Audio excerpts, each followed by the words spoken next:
long time ago, in a galaxy far, far away. Welcome to CRUDE Matter, another Star Wars game, here on the Long Lost Lore Twitch channel. Hi everyone, my name is Philip. I'm the living force of this game, because that's what you call a game master in this game, because that's what I decided you call the game master in this game, because I have a god complex. And surrounding me are all wonderful players. Say hello, players.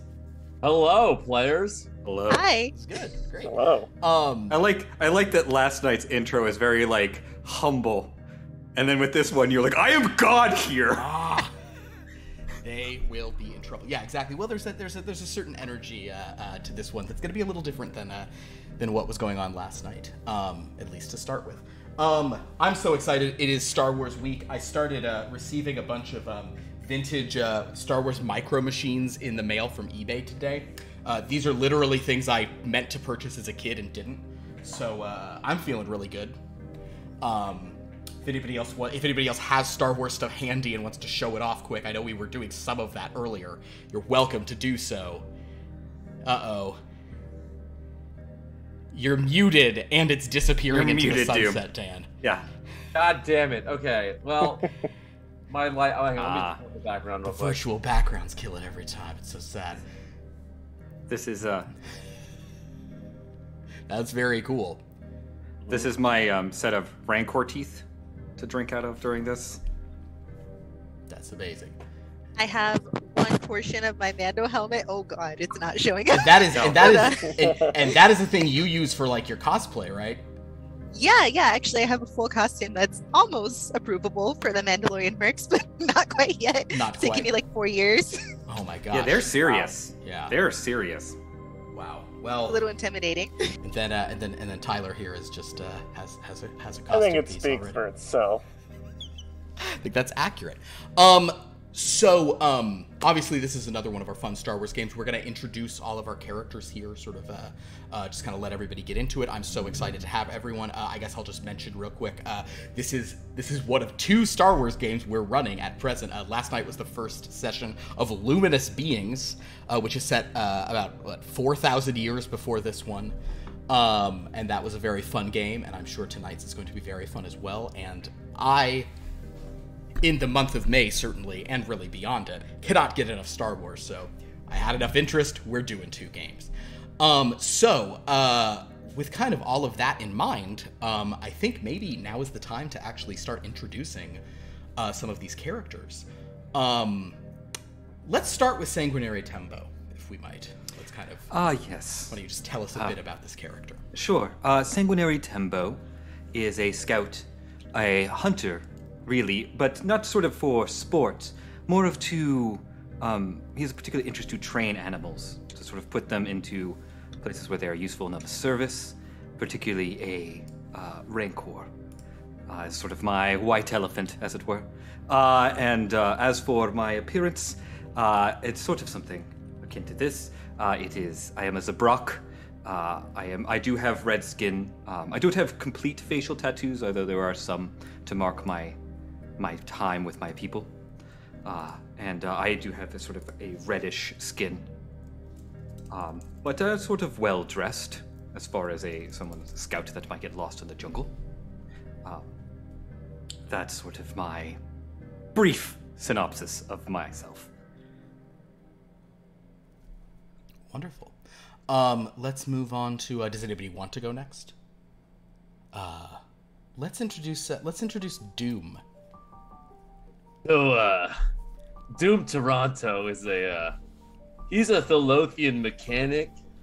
He wears like, kind of like, he never really has sleeves on because he gets dirty and they kind of get in the way of doing the work. And he's really good at like fixing up speeders and vehicles, and he likes racing a lot. He's pretty good at racing, and he's all about family and building that family. You know, because when you're with your family, nothing can stop you. Oh, boy. And he's a Thalothian, so he's got no hair, but he does have some tendrils. It's true. This is a horror game. If anyone's wondering what characters already marked for death. Wonder no longer. Let's go to, shall we introduce Kyra next? Absolutely.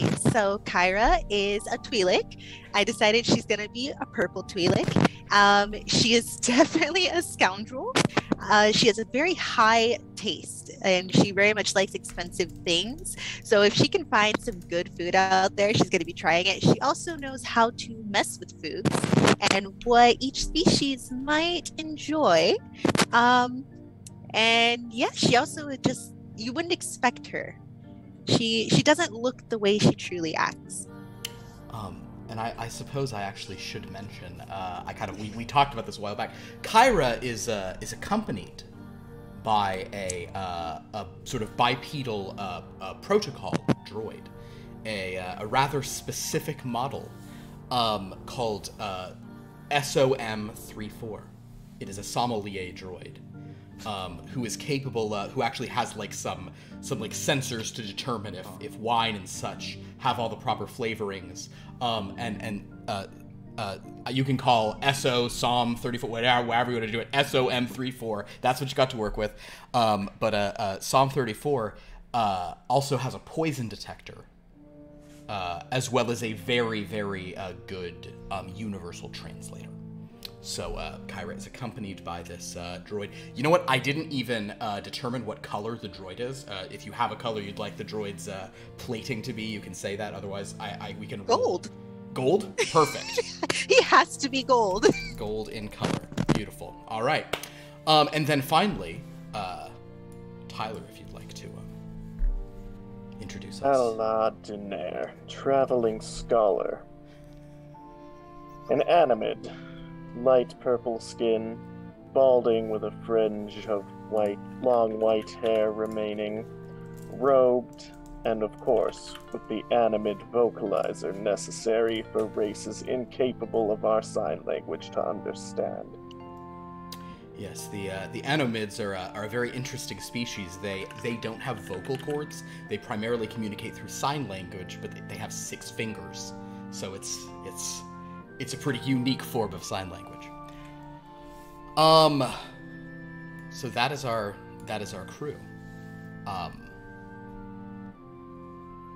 And this is a game with a little bit of a gothic horror tinge to it, because we don't get enough of that on this channel.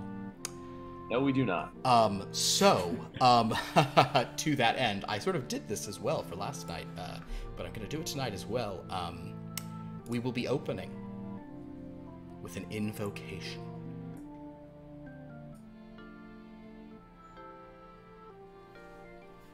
If you do not study the darkness, how can you hope to combat it?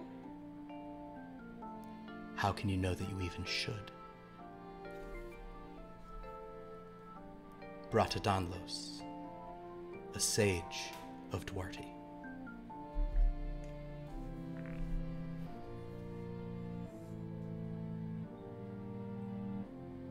The war between the Sith Empire and the Galactic Republic has been going on for a very long time.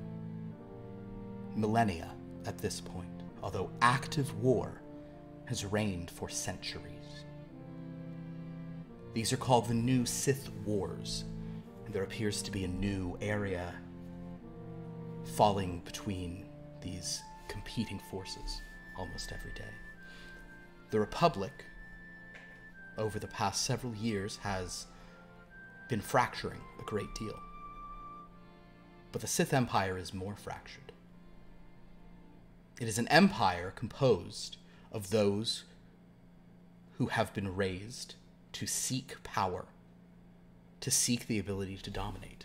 And as such, it is just as likely that a Republic navy destroys a Sith Imperial post as it is that another Sith comes in and takes it for their own. It is against the backdrop of this time that intrepid individuals such as yourselves are always on the lookout for a way to, at a minimum, keep yourselves safe, but perhaps to profit from this persistent turmoil. As such, each of you has received an invitation to the home of one Lord Raith, a mysterious noble about whom you know little. You've been given coordinates where his home is located, just on the edge of the Chandrilla system. If you would like, you have also been given a means of being given passage on a sort of a ship that will be on Chandrilla that can take you to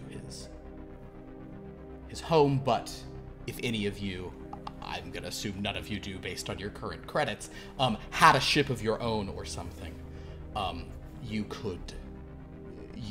be entirely free to sort of travel there yourself. I mean, we can't sail, can't traverse the stars on a family ship, so no. You have no family ships to use? Sure.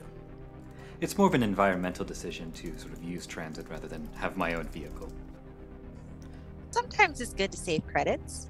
Understood. Then, Simply the easiest path. there is a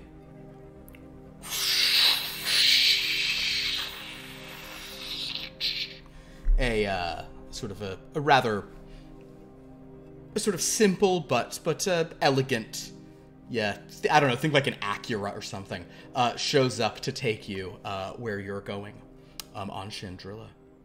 And the four of you find yourselves aboard this ship. As you then set off for a sublight inter-system jaunt that will take about 2 or 3 hours.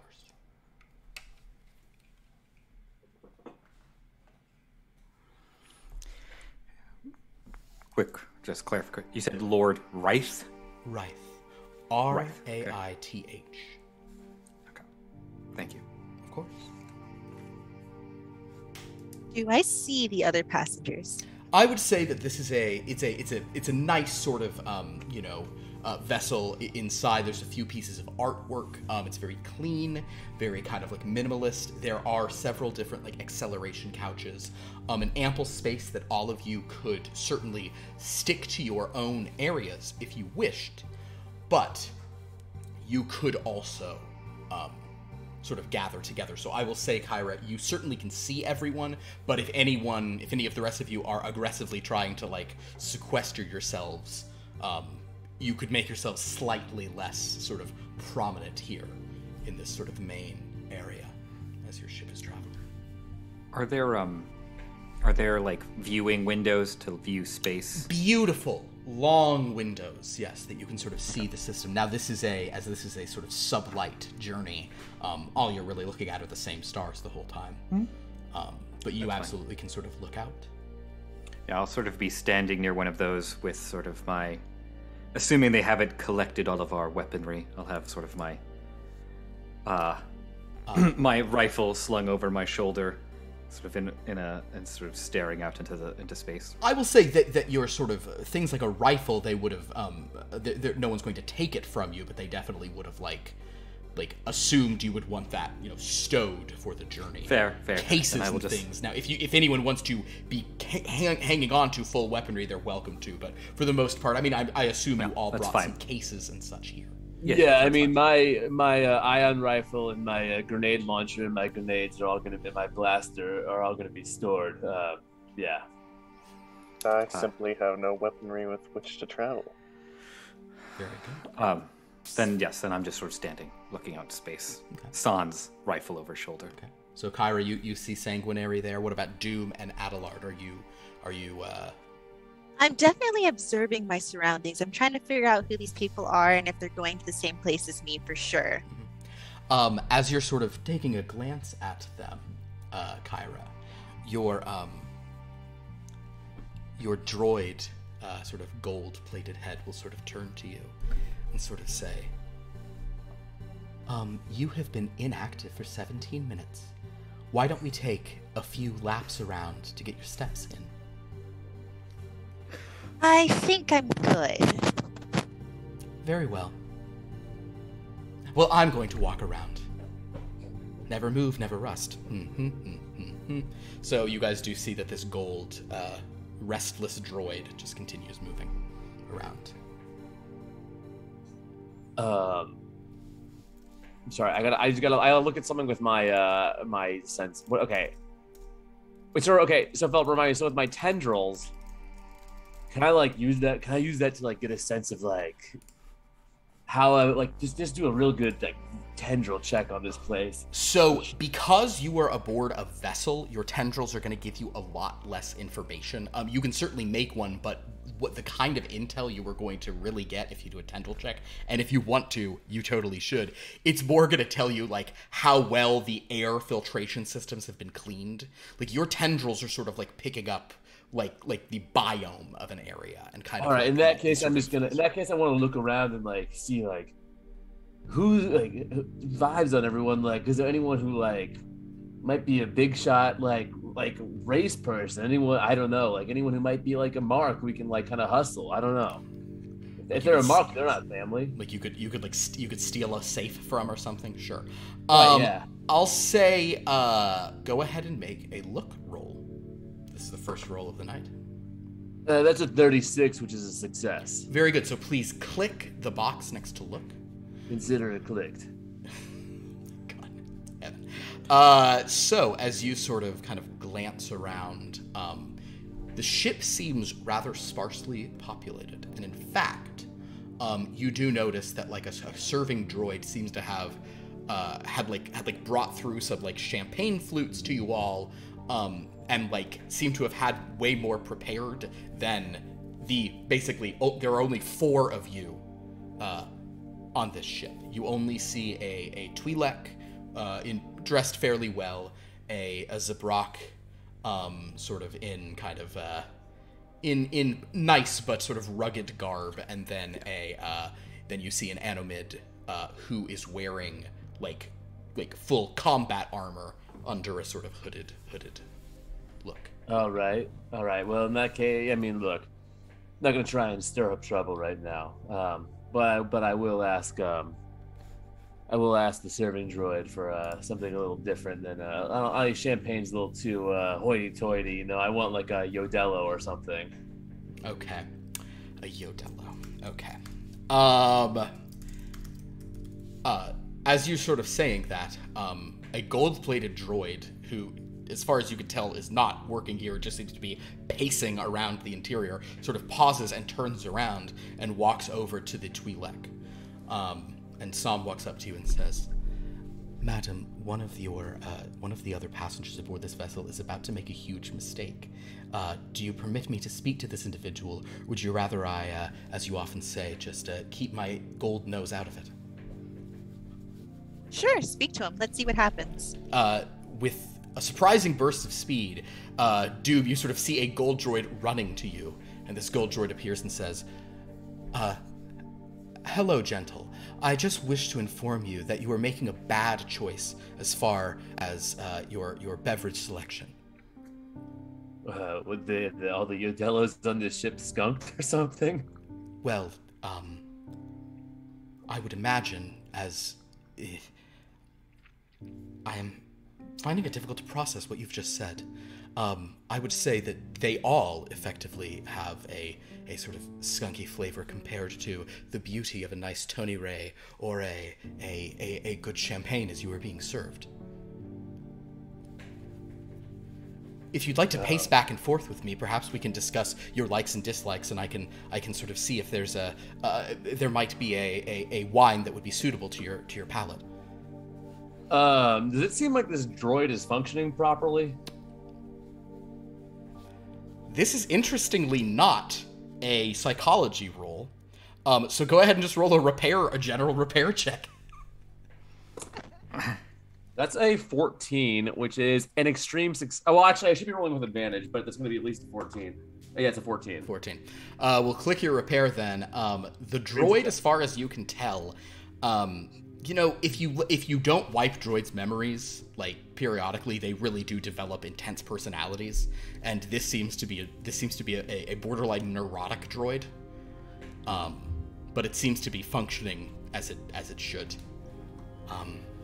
Well, so then knowing that, like, what I interpret taken from that is that if whoever is in possession of this droid hasn't wiped the memory, that means that they really care about the droid, and so there must be a strong family bond there. So I respect that. I'll say, no, thank you, droid. I'm happy with my choice, but I appreciate you looking out. If you're thinking of family, I need you to make a family roll. It's one of your custom talents. Is pushing it a thing that I can do in this? You can Oh, no, you can't push it. You can spend a force point to re-roll. Done. Spending a force point to re-roll. All right. Do I do anything with that force point or just spend it? Just you spend it. Just click it down from your refresh stays the same, but your... I spend another force point to re-roll. Wait, no, that's success. Never mind. It's just success. Okay. I thought it was a 50, so I rolled a 59. With a 59, you do succeed. Then, as you look into this droid, I'm actually going to have to turn to Beth. Do you consider Psalm 34 family, or do you consider this droid just like a weird companion who is good at knowing wine, but also irritates you with trying to get everyone moving all the time? Well, he's someone I seriously trust, so sure, let's make him family. All right. Then, with your innate sense of family, this droid is family to that Twi'lek. I respect that so much. So, yeah, again, thank you, droid, but I'll stick with my Yodello. Very well. Well, at least maybe walk a bit as you drink it. It's important to get many steps every day. The droid continues. Oh, I agree, yeah. Passage.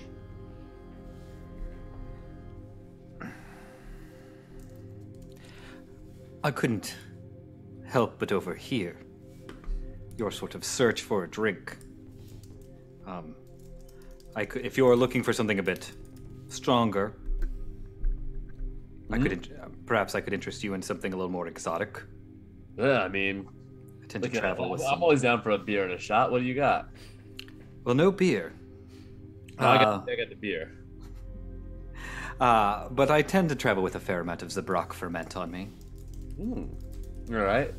And I sort of pulling back, like you basically see I have like several. They're kind of like drink horns that are capped, but they're different rancor like claws. They're sort of filled with. There's sort of 4 of them lined up, sort of like hanging, like not like quite like a Chewbacca bandolier, but like kind of like with underneath my coat. So it's sounding a lot like, hey, want to buy a watch? But that's not exactly it. I'll put on my hand and I'll go, hey, I'm Doom, by the way. Doom? Yeah. Pleasure to meet you, Doom. I'm Sanguinary Tembo. But when you if you put out your hand, I'm not gonna. You're gonna like grab the wrist. The form. Yeah. Pleasure to make your acquaintance. I assure you I'm not armed, but I appreciate the caution. I mean, we're all armed at least twice, right? As you grab Sanguinary's sort of arm and sort of do this, there is like a pretty loud like thunk sound just of, that kind of happens whenever Doom like grabs someone's hand like that. By the way, Doom, you did sort of send the serving droid away, and since then this gold one talked about. Could you please make a luck roll for me? I would love to. 45, which is above my current luck score. Above your current luck score. Oh dear. So, as luck would have it, a serving droid at this point walks back up to you and says, "I'm terribly sorry, sir, but we do not have any Yodello aboard." All right. Well, it's nice again. My new friend here has helped me out already. But thank you, droid. Understood. And Sam just like, thank goodness, dodged a blaster there. Just continues walking around. Yeah. So I'll try. If you're willing to share, I'll try some of this stuff. Certainly. And I'll take one of those horns and I'll sort of uncap it. I was like, you're welcome to take a swig off of it if you like, but or pour it. I warn you, it's a little potent, so just be careful. I'll just. It's like fairly. It's definitely like a wine base, but it's definitely more of like fortified. So it's kind of bitter, mentholy. But certainly like wakes you up a little bit. Wow, that's got a It's got a punch, huh? Yes, it's sort of one of the... It sort of loosens the muscles, as it were. Yeah. I'm That's very all. curious about this drink you have. Oh! Hello there. Hello. Would you also like to try some? Clang, clang, clang, Be clang, interested clang, in clang, it. clang, clang, clang, clang, clang. Yes, Are you going to try a beverage that is being offered to you by a stranger? Do you want me to try it first? by no means, you're... So we only heard the middle of that. Yes, of course I want to. Yes, no offense taken, precautions and all, and I'll sort of, if you would do, and I'll take the claw and hand it off to this droid. It is not sort of more of your elegant drinks that you were talking about earlier, but it is of my people, the Zabrak ferment.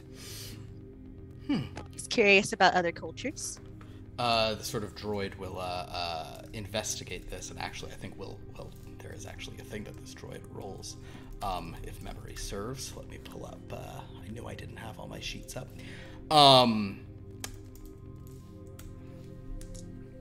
It has a fake smell and taste sensor. That's right.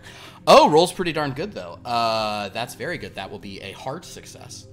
So the droid sort of kind of will turn to you and will just start listing off. This is a recent vintage. Zabrak ferment. I would say perhaps in the 48th percentile of quality. No toxins or poisons detected. Thank you. I'll try it now. It's commonly sort of a after meal drink, but I find it is, when you're on these long journeys, it helps make conversation and friends. The very interesting menthol taste you have going to it. Yes. Yes, it is a bit of an acquired taste. I did grow up with it, so I'm not sure if it's quality or nostalgia that draws me back to it, but I always like to have a bit of it on hand. It's worth a second try. But I appreciate your adventurousness. Well, after, I'm gonna look over at so what species is Adelard again? Animid. It's an anomid, and in fact, here maybe I should pull up a picture of an anomid because it's a slightly less common one. They're like Tyler is nailing it. I looked it up. Tyler is nailing it right now. Yes. What are you doing right now, Adelard? Are you sort of? Well, I was hoping to research our destination or this Lord Wraith in my files. If I have files that I could research that in. Ooh, that's the vibe of them. Kind of these just sort of like masked. Let's see a few different examples. There's the purple ones from the old Republic games, etc., etc. Yeah. Do I know if animids can like just drink stuff regularly then? Make a miscellany check. I am also interested, for I don't know. It's a 42. That's a success. A regular success on miscellany. Yeah, you think you it's. I'll phrase it like this: whatever you've heard of animids, you've never heard they can't drink. Okay, then I'll go. Hey, wait. So, are you out and about, like in public sight? Are you? Yeah. I'm just sitting at a bench reading data slates. Then I'll just go. Hey, animid, come over here and get in on this action. I'll look up from my work. I wish not to have my mind clouded before venturing into an unknown location. Well, friend, I can offer you water or calf if that is more to your liking. And looking around at everyone. However, I have never experienced drinking from a... What is that, a rancor tooth? Claw, but yes. Claw. Perhaps the experience is worth the momentary loss of mental acuity. I shall imbibe. All right, and I will pass over this pass over the rancor tooth of the you wanted the ferment, yes. Whichever you think is the best example of your. I don't want to say wares, but it's not, yes, this is of my people at least. So if it's more of a fact-finding thing that you're after, this would be far more educational. The water and calf are widespread that I carry. that would be preferable then. Thank you. And you certainly have there's definitely a hole in the vocabulator, that you can sort of drink into. Oh yeah, that one. Perfect. So as you sort of try that, you notice that I think around this time, based on you sort of passing one of the sort of gas giants kind of further out in this system, you're maybe halfway through your trip. So, I hesitate to call us friends, we've just met, but fellows, are you all on your way to see a particular person on this journey? How did you know about that? I was summoned. You well. were summoned? Were the rest of you summoned as well? Yeah, as a matter of fact, I am going to see Wraith? Lord Wraith? Lord Wraith? Lord I believe Wraith. Wraith? Okay, yeah. Ah, that is also who I was summoned by. I assume. Indeed. Anyway. Do I even know anything about this thing? What? Philip, is there any research I could do on my data pads to find anything out about I it? will say that all of you probably looked into it. None of you have ever heard the name before, which means it is either someone who is very off the grid or it is a pseudonym of some kind. Yes. I assume using the title Lord, we're heading to someone fairly wealthy. I would probably assume this is some sort of pseudonym. Occasionally in my travels, I've dealt with people that when they want to acquire something or are hiring someone, they don't necessarily want to present their full identity up front. Look, I get it. There's a little bit of can't show all your cards at once. You gotta hold some back before you plop them all down on the table and grin at the guy across from you because you won the whole pot after you bluffed him out of his hand. Yes. I think it's interesting to find a lord that's so charitable, I guess would be the way to put it. I mean, we shall see. Usually if they're using a pseudonym, they're either putting themselves in a stronger position to bargain or asking for something that is illegal. I guess we'll find out if it's either of those things. It is sure to be an informative experience. But friends, we have many drinks, both of my own and of those. Come, tell me more about yourselves. What brings you here? The ship brings me here. I mean, I that's honestly fair. thought I was attending a party. I mean, I assume that is the invitation. But I'm just assuming there's something more beyond it, as I don't get invited to parties by lords I don't know, generally speaking. Oh, I see. Get invited to parties by lords you do though, because I don't. One or two. What a life. Well, tell you what, friends, just so... my name is Sanguinary Tembo. I have already introduced myself to you, Doom, but to our new friends here, I am adept at sort of tracking game, usually for capture and training. So a lot of times people of a lord status sometimes contact me for my services. So I'm sort of assuming that's why I'm being brought here, but I could be wrong. Could be something else entirely. I mean, I'm good at I'm good at repairing speeders and ships. If I specialize in some hyperdrives too, so we need to make a real. If we need to make, I can help us make a quick getaway, or I can help us make an even quicker getaway, basically.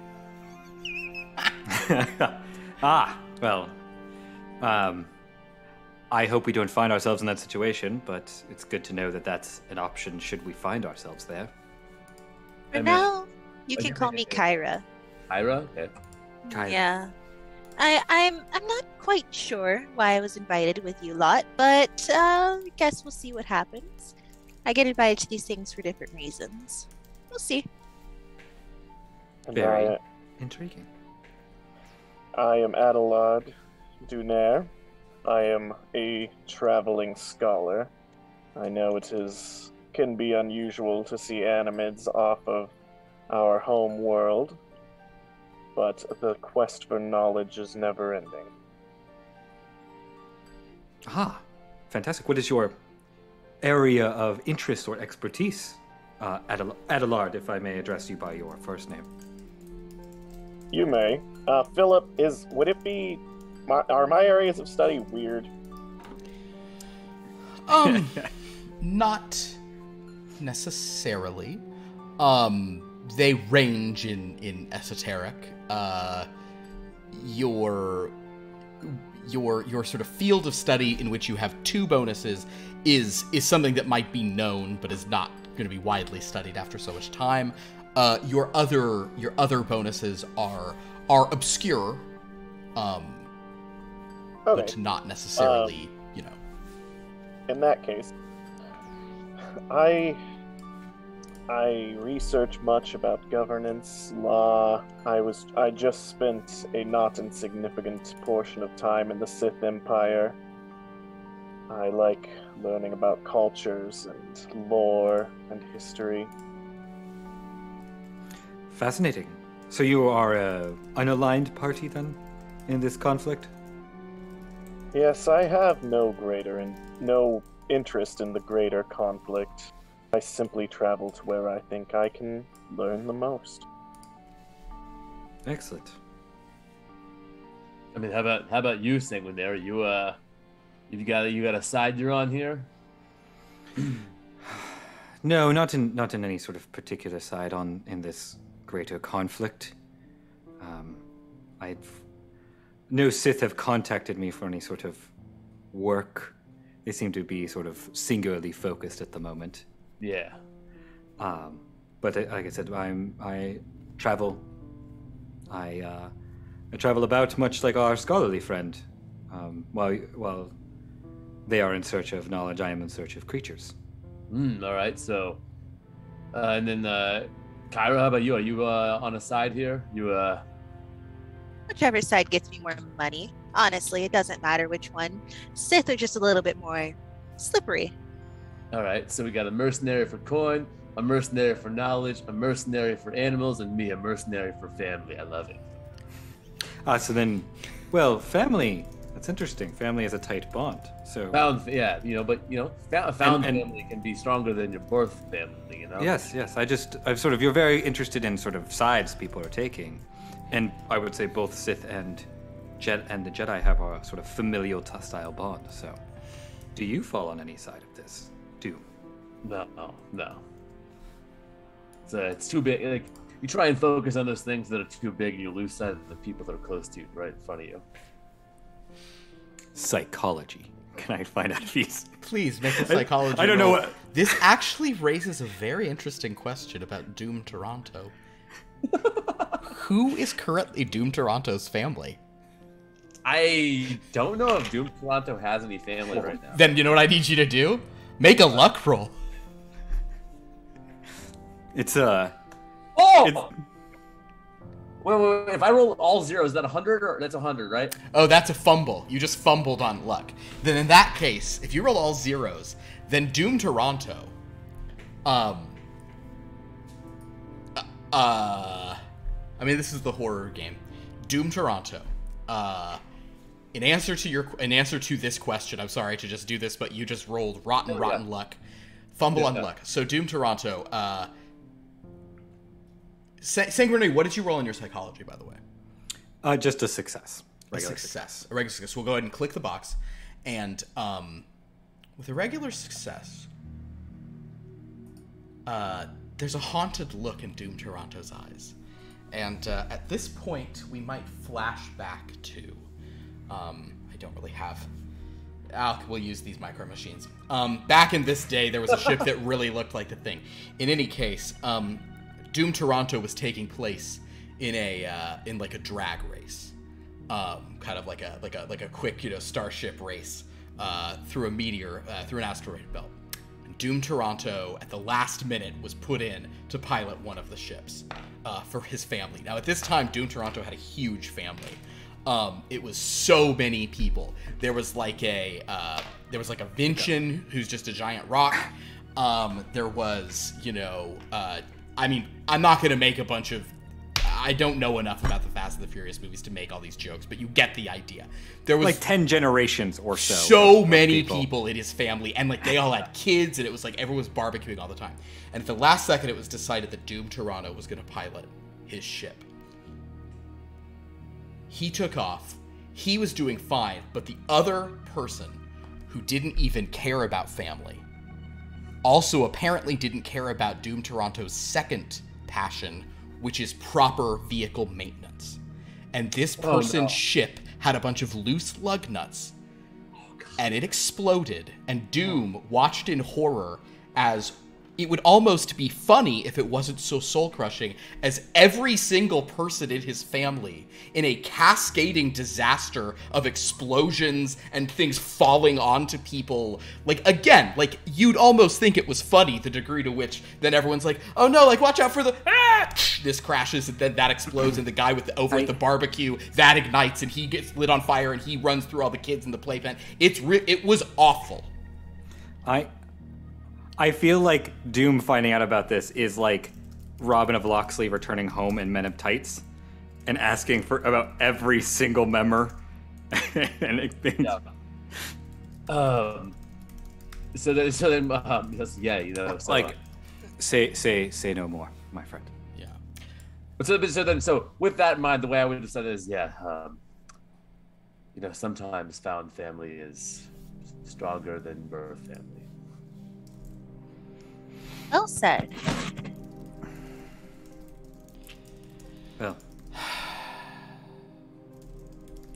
Well, on that hilariously sad note, as Doom Toronto kind of is thinking, it's like his mind flashes back on what wound up happening is, and at the very least, your third passion then came true because you did win the race. As you sort of passed the finish line and looked back at just the wreckage of your well-built family. And it took so many, it took like 10 generations. Maybe there was supposed to be an 11th. Anyway, it was really sad. And some of your family spun off and they were doing their own thing, at which point you disowned those members of the family because they weren't in the core family. Listen, the point is it's all over now. And now Doom Toronto is alone in the galaxy looking for a new family. Really glad you rolled a fumble on your luck roll. That was pretty great. It was fun. Hey, the dice are gonna do what the dice are gonna do, you know. But family's stronger than dice. Well then, except for that case where they all died because of dice. Family. If I may be so bold, then Doom. It's a family. Yeah, it's a family. Might have like another one of those teeth or claws. I finished my first one. Sure. And at this point, I assume we've gotten glasses, and I'll just be sort of filling. Yeah, if you guys kind of have some of this, then if anyone else has any other business they want to do before you travel, otherwise. Do we know the name of our destination? I'm sorry, I know you mentioned that at the beginning. It is Chandrella. Is that right? You left the planet of Chandrella, and you are headed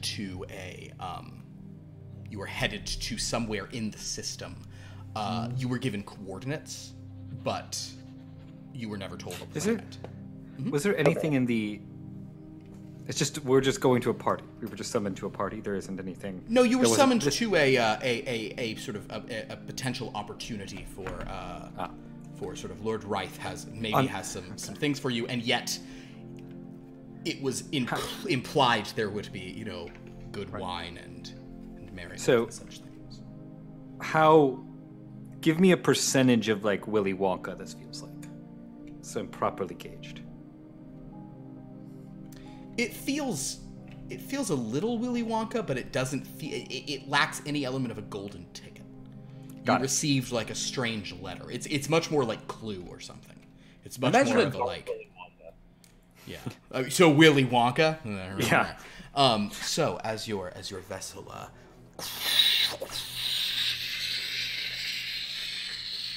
you know how sometimes spaceships do that, where for some reason they're just always going like this, like.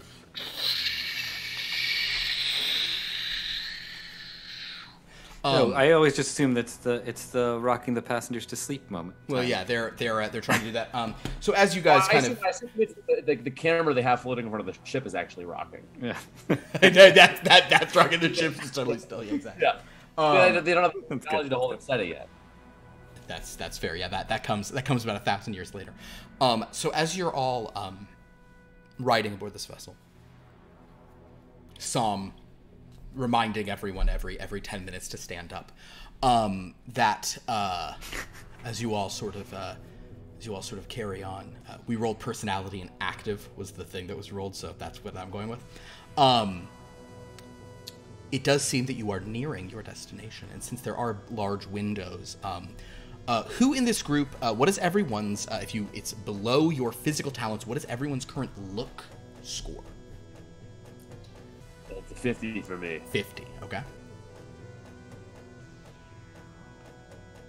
I have it at 60. 60, great. It's under physical? It's like below physical. Oh, or the sense. There it is. 76. 76. Oh, Adelard, man. what's your look? 55. 55. Adelard. No, sorry, Sanguinary. You're the first to notice it. That it does appear that you are heading towards a sort of a bit of a sort of shining dot, kind of in sort of a bit of like a, there's a rather large gas giant, and it seems that in the rings of this planet there is resting a very interesting looking sort of large ship, small space station. It's a very strange sort of jagged design. It looks pretty old, pretty antiquated. Does anything about that? Do I know anything about that? Why don't you make a history roll on that? Sanguinary Tempo. And you actually need Oh my gosh. to identify the sanguinary. You're going to need you'll need at least a hard. Okay. Gotta roll a 10. 71. Yeah, you've no idea. You're like, what a hunk of junk. I will point it out to the group and say, something tells me that's our destination, but it looks a little ramshackle for a lord to be sending transports to bring people there. Interesting. I've got a bad feeling about this. Ooh, nice. Bonus force point. Can we make a check on that to see like if we know anything about now this? that Sanguinary has pointed it out, if anyone would like to make just a history check on this, you could do so. Heck yeah, I want to make a history Yeah, I check. bet Adelard wants to. I did not succeed on that. Okay.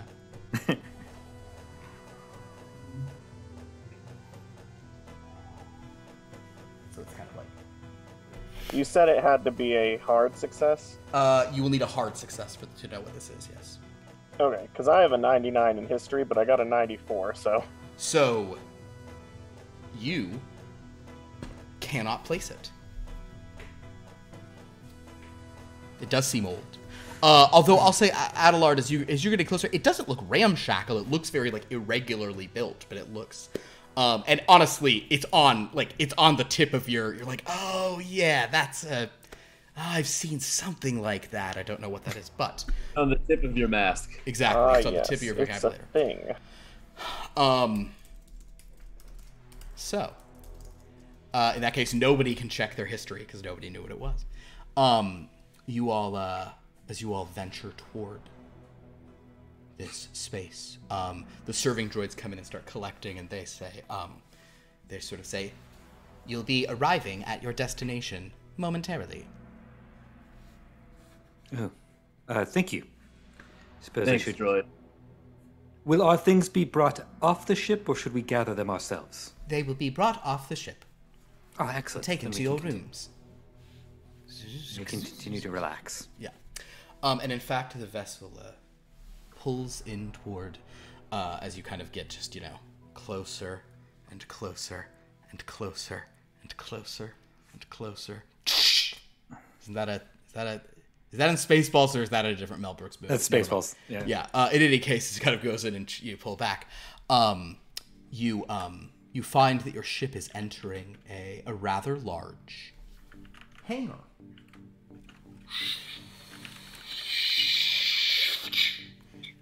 It sets down, and you are at this point free to exit your vessel, and a ramp comes down. I'm gonna hang back and let the others go first. Understood. As Kyra hangs back, who's first down the ramp?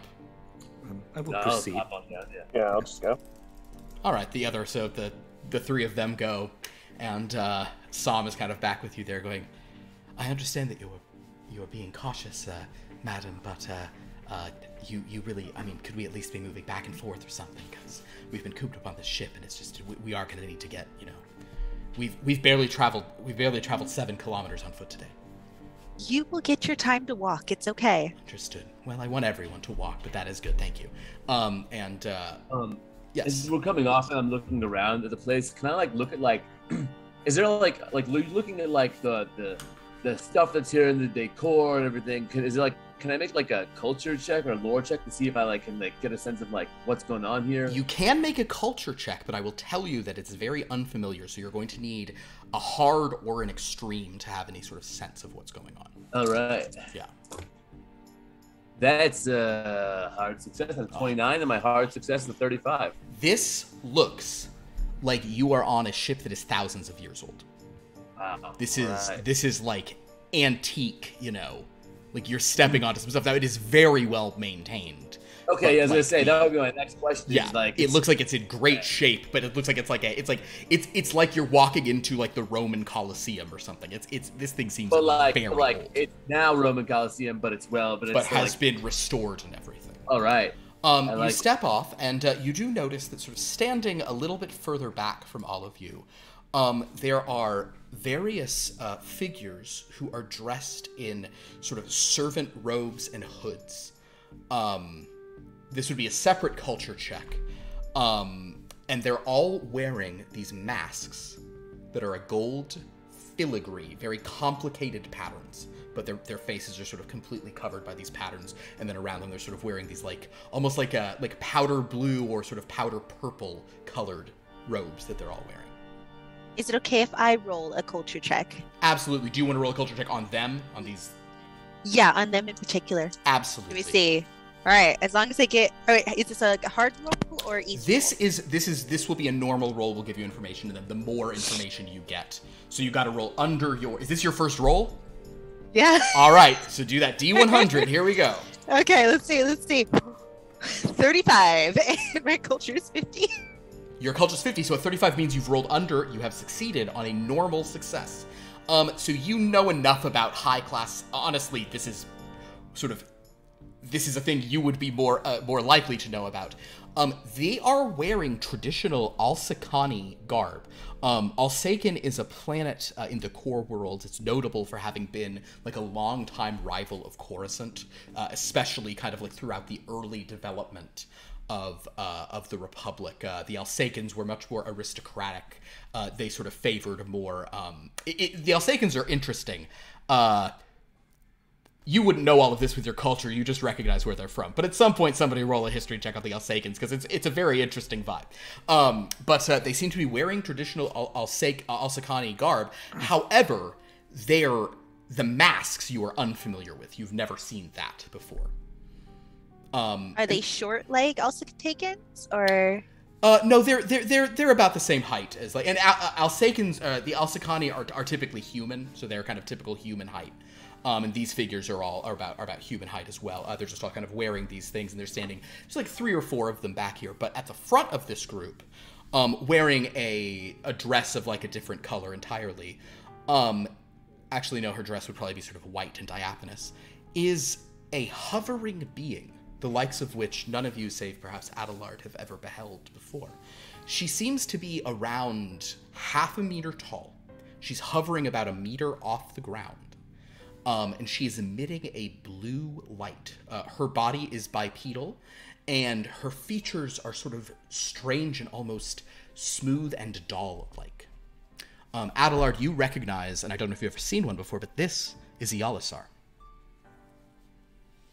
The rest of you, I think this is a rather uncommon species in the galaxy, but she is sort of hovering here in front of you, and she is saying, "Oh, so few. Well, welcome to the blessed constellation. Lord Reith will be so happy to have you here." I've described this species as looking like the ghost of Christmas past from a Muppet Christmas Carol. So kind of just this sort of eerie, sort of floating thing. For those of us who are Jewish, can we get a different description? Golly.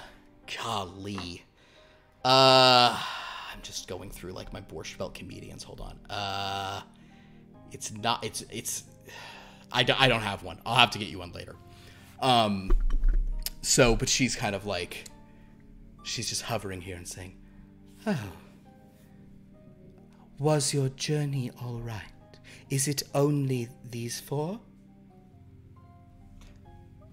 I did not see anyone else on the ship with us. A pig. The droid, the Kyra's got that droid. That counts, right? Oh, in this case, it does not. But thank you so much for coming.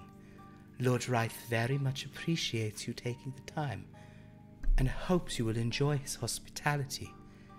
Do you need to rest a while, or would you like to be conveyed to one of the halls of our great blessed constellation? Mind seeing this hall that you have? We will convey your belongings to your rooms. With only the four of you here, you will be in the finest guest accommodations aboard the entire vessel. She's gonna drop my crate on the way. It's kind of like it might be bad. Don't drop it. You're dropping your crate? Don't drop my stuff.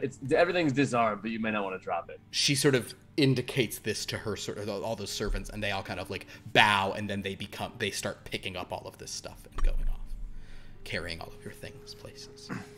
Please be careful with my stuff. It's quite expensive. Understood.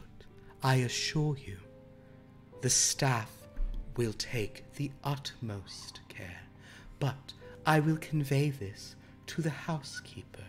And she kind of goes over to one of those beings and says, "Please tell the housekeeper to make sure everyone's belongings are safely handled." And the staff member simply nods, and and I will say, to whatever degree you can, these cloaked, gold-masked individuals seem to be being very, very careful with your things.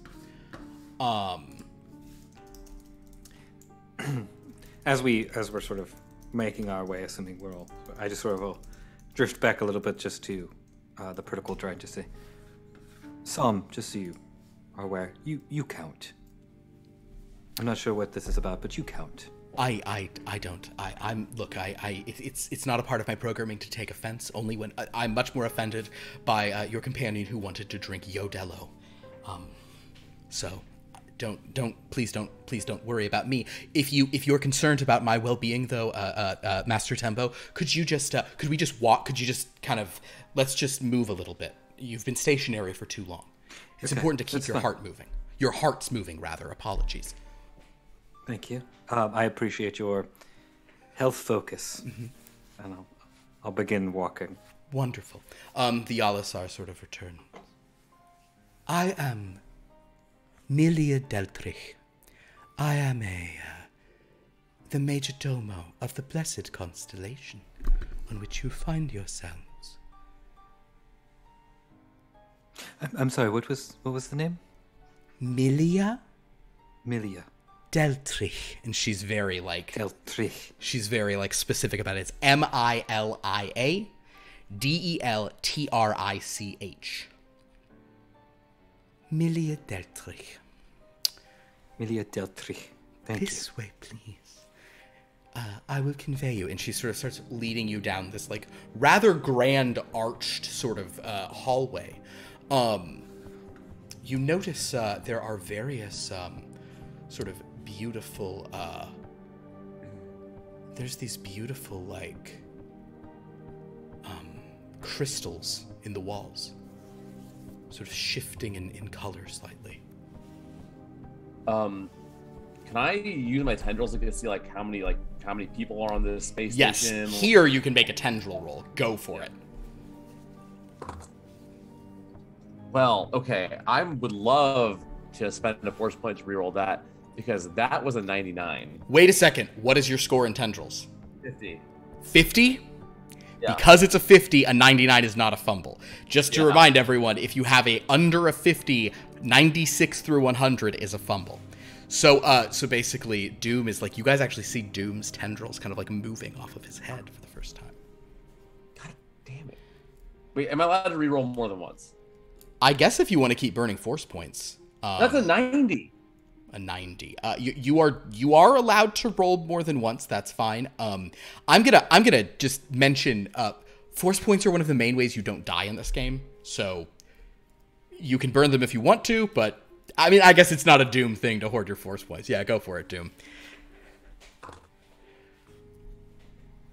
Oh, okay. I was like, I rolled these dice on weird symbol, but I tried to figure out that's an 8, which is an extreme success. An extreme success. So basically, I'm even gonna say that Doom, you kind of like Doom's like tendrils are moving around, and he's like he's stopped moving, and he's just like standing kind of in the hallway as the rest of you are sort of walking down it. But Doom, you eventually. It is always hard to do this aboard it's much easier for you to do this like outdoors, in a place. However, this seems to be just a large enough ship that you are getting a sense that there are, you have an extreme success. I love it. Okay. By far the most populous sapient population, I actually need you to make a science roll. Let's see if we're even familiar with this. That's an 18, which is a hard success. With a hard success. General science roll? On a general science. Okay. Well, you're ruining a surprise, but that's fine. The rolls did it, and boy, did you pay for it in force points.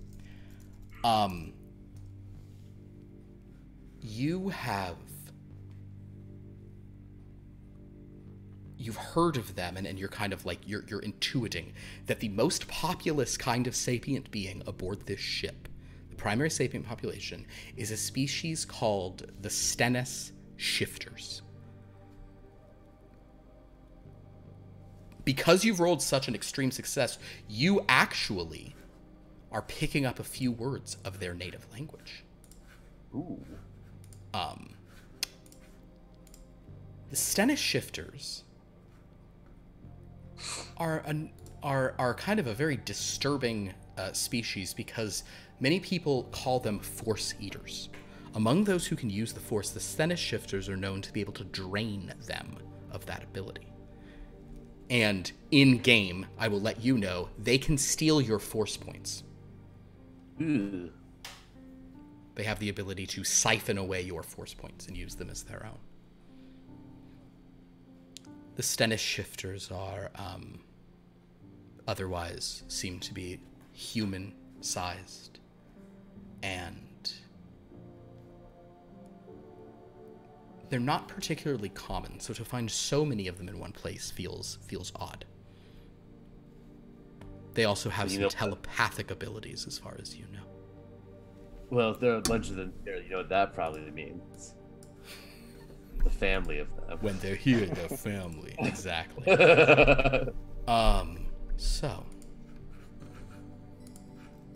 Interesting. All right, so you, and kind of obviously this is information only known to you in this moment, but yes, I would say, based on any other things, pollution level seems very low for a ship of this kind. The ship seems to be in remarkably good shape. It is using a variety of levels of technology, some of which does seem very old. And you do know a few words of Stennis. You can speak a little, or Stenesian. Oh, shoot, I know I have it somewhere. Hold on. Whatever their language is, you can speak a bit of it. Going to put that like enough where I can put it under languages, or I think you only sort of have it as long as you're in this area. Like it's kind of like like your tendrils are sort of providing you, Stenesian. Yes, I thought it was Stenesian. Okay. So yeah, you have a sense of this thing, and I don't know if anybody out there has been looking these things up, but they're very cadaverous looking. They're pretty spooky. Yeah. The Stennis shifters. So very good use of tendrils there.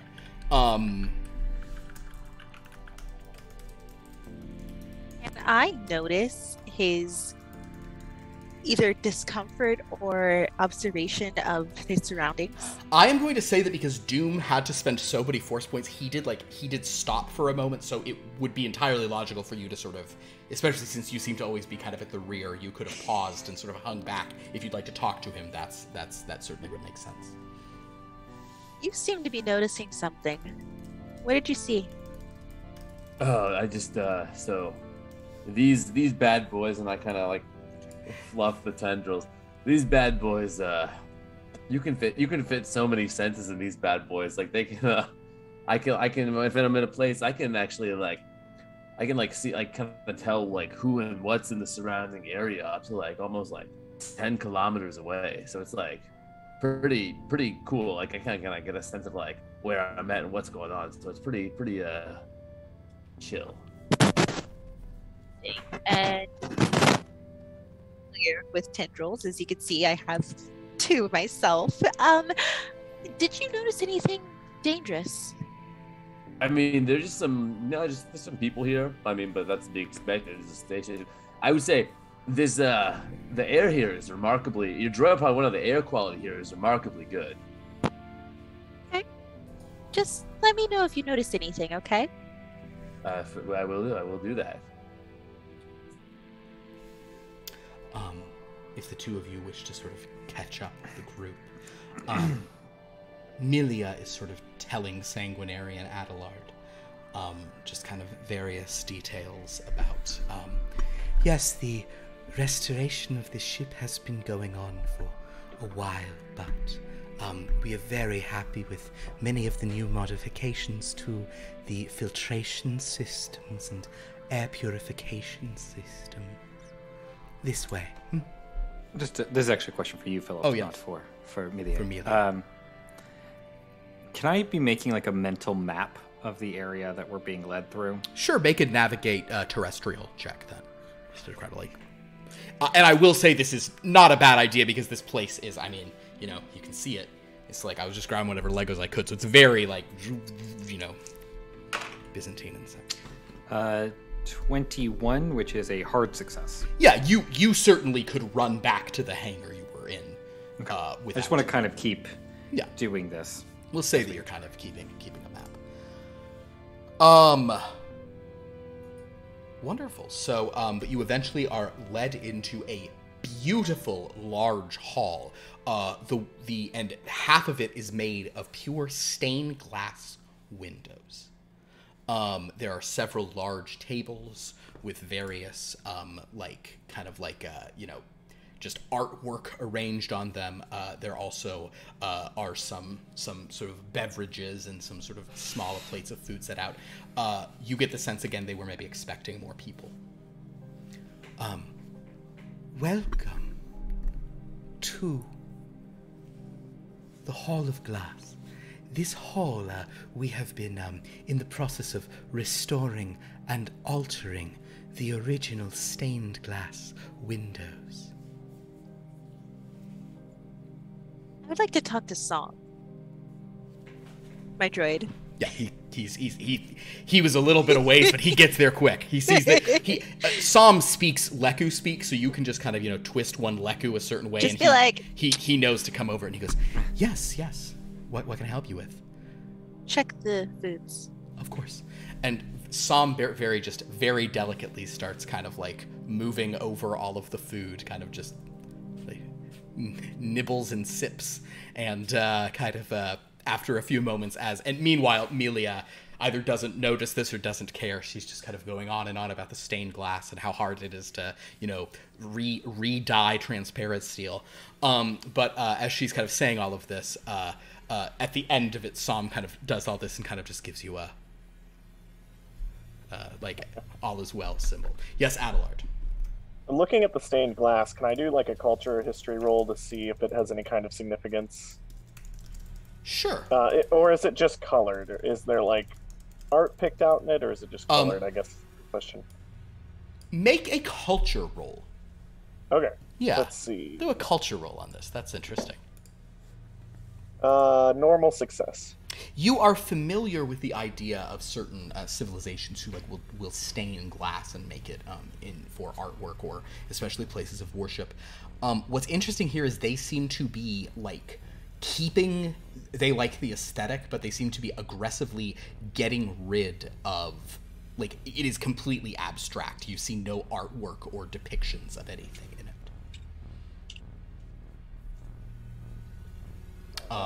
You are unfamiliar with, because of that, you there's no like cultural, thing to lock onto. Melia says, I will inform Lord Reith that you have arrived. With so few of you here, we were going to have you dine in the Grand Hall, but if you would prefer a more intimate evening, we could perhaps dine in the Spire if you would prefer. Does anyone have a preference? How many were you expecting? More. Can I persuade her to tell me more? Sure. Make a persuade roll. Sure, as you sort of just try to. Oh Lord, I have to find it. It's in that first column under mental. Okay. Don't mind me. Just there. Oh Lord. I probably should have upped my persuade. I have 15. You have other skills. Give it a shot. Okay, let's see. 51. You turn on the charm, and she just kind of says, perhaps some more of them will join us after all. Do you think you'd like to dine in the Grand Hall or in the Spire? I mean, this is like the Grand Hall for like so few of us. Seems like such a big space, and I think it'd be better for us to dine in a more intimate setting so we get to know each other better. Do you all agree? The I logic. don't see why not. The logic seems sound to me as well. I will have What the Spire. would the Lord prefer? Oh, I'm sure he would prefer that you feel comfortable. I will have the Spire prepared. Make yourselves comfortable.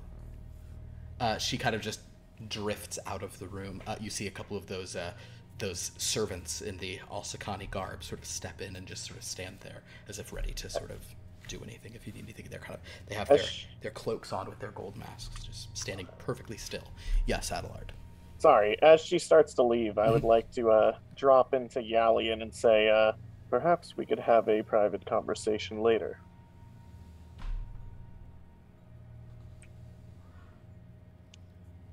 She kind of glides over to you, and Yalian would reply, I am certain that any conversation we have now would be perfectly She then glances at the protocol droid. But later would suffice. Thank you for your hospitality. I'm gonna try that wine. It's over. So is it like buffet style? Yeah, it's just. It's like there's lots of just like it's a buffet style. I'll go up and make make a plate. I'll go up and make a plate while we're waiting. Yeah. You gotta get some finger food. Just need some mashed space tubers. I'll There be you all go. set. So, you guys are Any alone in this chamber. dark ears here? What's that? Any gun dark ears? Ooh. Make a luck roll. Nope. And sadly, no. It was a 42 against a 35. Now I didn't fumble. I didn't fumble. You didn't fumble. It's like, also my family, they were grilling Gundark ears. I'm entering a rage now. I'm gonna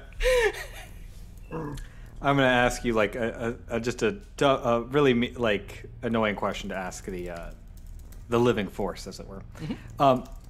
Is there anything that I would know about what, say, animals or meats have been prepared? If there's a way I could sort of figure that out, just kind of get a sense of what has been planned for. For that would just kind of be as you sort of look around. Oh, I see. You're trying to like for culinary reasons. Why don't you just make a straight culture roll then? Yeah, no, it's more of like I'm just trying to get a sense of what they were planning on, who they're. Then make a culture roll. That's fine. Sure. 32, which is a success, just a regular success. It seems to be a very standard, fancy platter. Nothing is like it's all the kind of like things that appeal to the largest number of sapient, species. Got it. It's kind of So, fancy cold cuts. Fancy cold, yes, exactly. They called the catering company and they ordered like the nice platter, but they're not, It's just a sandwich. It's just a table-long sandwich. It's a little better than that, I would say. Yeah. So, and since it's a success, I check the box. Yes. You do. You check the box. Excellent. Okay. But sort of you are all sort of here in the chamber. Sam will sort of we'll pour you some wine, Kyra, and say, "This is fine." Just fine? Or fine as in actually good? It is just fine. I can try to find better wine in this chamber, but it appears that perhaps they're saving that for dinner. Some of these varietals are quite expensive, but they're not good. One of them I'd like to smash against the wall. And if I needed to burn calories, I would do so in a heartbeat, but it's rude. And if there's one thing I know about, it's protocol.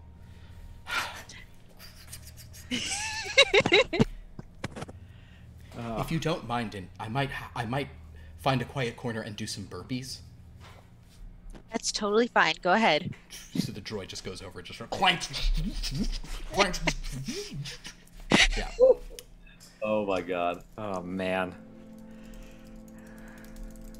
Yeah, I'll just try to basically take a little piece of everything. Sure. There's certainly no shortage of food and because decent. The problem is like I'll just sort of turn to Doom as I'm sort of making a plate. Like, the problem is I always think I'm going to come back for a second plate, but I always kind of get full off the first plate, and then I miss out on things I wish I had tried.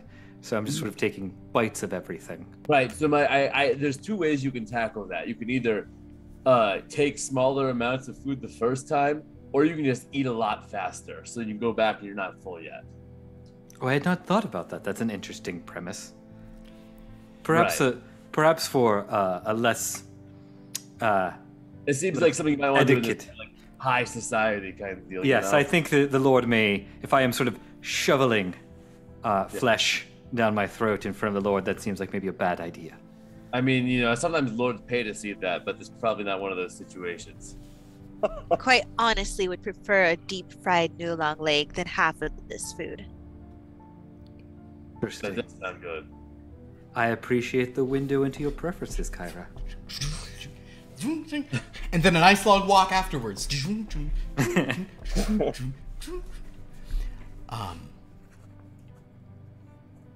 After a few moments, kind of as you sort of just enjoy some of the food and such in this chamber, you hear loud organ music playing. It's filling the whole What space. is that? Can I roll a culture roll to see what sort of music is playing? Sure, that's perfect. That's a perfect thing to roll for it. Yes, general culture. Oh. What do we got? 94. 94. So that is not a fumble, but to you it sounds like noise. You're just like, ah. Well, you beat me to the draw, but I was going to ask the same thing. You can do the same. All Kyra hears is noise. Is a normal success. It is definitely an organ. which is an instrument you're familiar with. They're more popular in the core worlds, but not exclusively. Very enlightening. With a normal success, it sounds kind of old-fashioned. And it sounds like it's being played very well. It's a sort of a virtuoso piece, you know.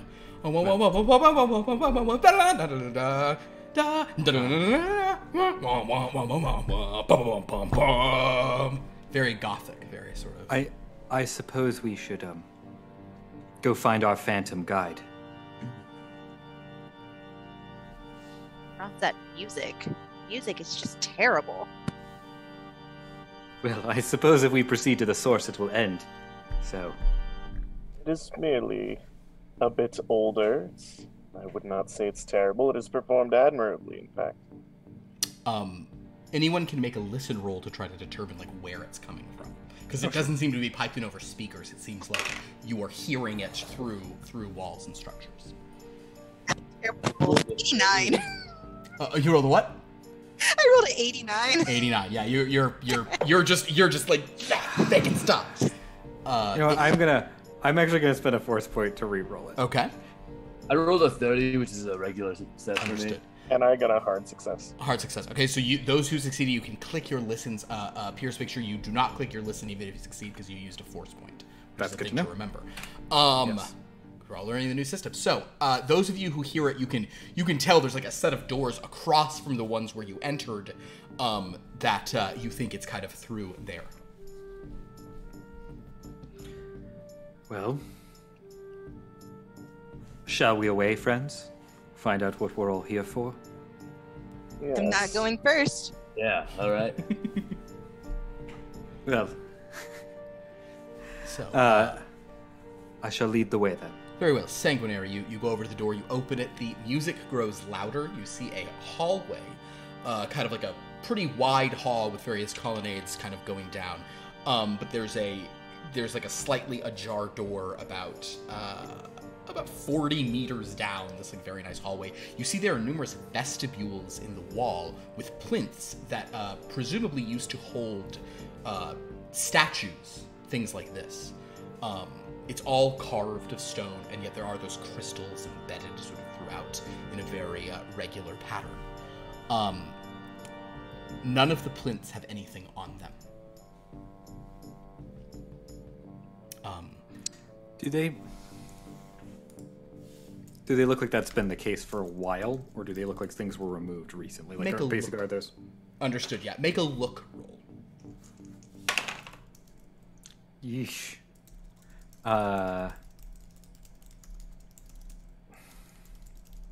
Failure. Not dramatically, but of a failure. 70. You just can't tell. It's all kind of dark in here, and the music is sort of loud. But as you guys cross to that room with Kyra in the rear and Sanguinary at the fore. So as we're going, Yeah. As we're walking, I'm gonna walk next to Kyra and say, you know, that's the second or third time you've made specific and vocally clear that you're not gonna go first. It seems like I'm not trying to pry or intrude, but it seems like there might be some like I don't want to say like trauma behind that like protection response, but like it's something you might want to talk about with someone in the future. I'm not saying I'm the person right now, but like there might be something you want to process through and get it over. You survive as long as I have by making sure you know who your friends are. And I don't know all of you too well yet. Well, you know what they say. Keep your friends close, but keep your family closer. Oh my god. Oh, doom. Adelard will like rap on the breastplate of his combat armor. Oh man. The Kyra makes an excellent point, Doom. Why do you think a scholar like myself wears such heavy armor? The galaxy is a dangerous place. Yeah, but it's less dangerous with family. Well, I would suppose so. Not given your backstory. It's pretty damn dangerous. I mean, it wasn't dangerous for me with family. It was dangerous for them to have me as their family. Oh boy. Well, if you guys, we'll say by this time, you have reached that door, Sanguinary. It is sort of ajar. It's sort of... Can I... This is a very odd question. Can I sort of smell to see if there's any odd scents or creatures behind this door? Sure, make a smell taste roll. So that is a 44, which is a just shy of a hard success. Oh no, it is a hard success. A hard success. Yeah. What you smell from the room beyond is actually you smell incense burning pretty strongly in there. Kind of masks anything else you could smell. Someone scenting the ambience. Then I will sort of push open the door slowly. Push open the door. You find that you are on a sort of a gallery, like a nice sort of like long sort of platform leading to another doors around like maybe 40 or 50 meters away. You are also about you're about 10 meters above a massive hall. One of the windows is of a much clearer glass, so you can actually see out into sort of, you see the huge planet, the gas giant, and the rings in which this thing is floating. As you look down, kind of on the other end, so you're like against the window. As you look down at the other end, you see a massive table below with many candles burning on it. At the far end of the table is a large pipe organ which fills the entire, like 12-meter high chamber in here. And there are two figures sort of at this organ, one wearing a blue servant's robe, and standing next to them is a sort of tall, dashing humanoid with long black hair, olive skin. He's wearing a cape of black with a red trim inside. Sort of a white shirt with a sort of a medallion of gold and red hanging down below. And as you enter, he raises a hand and glances up right at you. And the music stops. I will turn to... Good evening! Welcome to my house. Enter freely and of your own will. I will turn back to the room behind me. Masters, it appears we have found our host, and I must say, you should come. The view here is breathtaking. And I'll sort of open the door wide and proceed in. You guys, you see the same door as you go in. Kyra coming last with sort of Psalm, kind of peeking through. Again, massive bay window looking to the planet. In the opposite direction is this huge pipe organ. A being is sitting at the pipe organ. This person is coming down. He's actually gesturing to a staircase that you can take sort of down, sort of the 10 meters, about 30, 34 feet or so down towards him. And after the very probably long, awkward walk of walking down the staircase. While they watch, I'll approach and say, Lord, good evening, Lord. Wraith, I presume. Indeed, I am Lord Wraith. It is fortuitous that you are here, my friends. Welcome to the blessed constellation. Thank you. Is it, have I heard correctly, it is only the four of you who have come? Well, 5. Our sommelier droid as well. Forgive me. I do not wish to make a offense by not including the droid. Although strictly speaking, this droid was not invited. But is most welcome nonetheless. He goes where I go. Of course. And he is welcome to do so. Hello, droid. And sounds like, hello. Please, do you enjoy the view here from the Grand Hall? It is breathtaking. Wonderful. Well, I hear we will be dining in the spire, which I assure you is an even more beautiful sight. than here. It is regrettable we have so many who have been unable to accept my request, my invitation, but I am happy to have all of you here just the same. That is very kind of you, but how many were originally supposed to come? How many invitations did you send? I believe we would have at least 30 guests here for the festivities. But sometimes quality is diluted by quantity. I am very happy to have all of you here.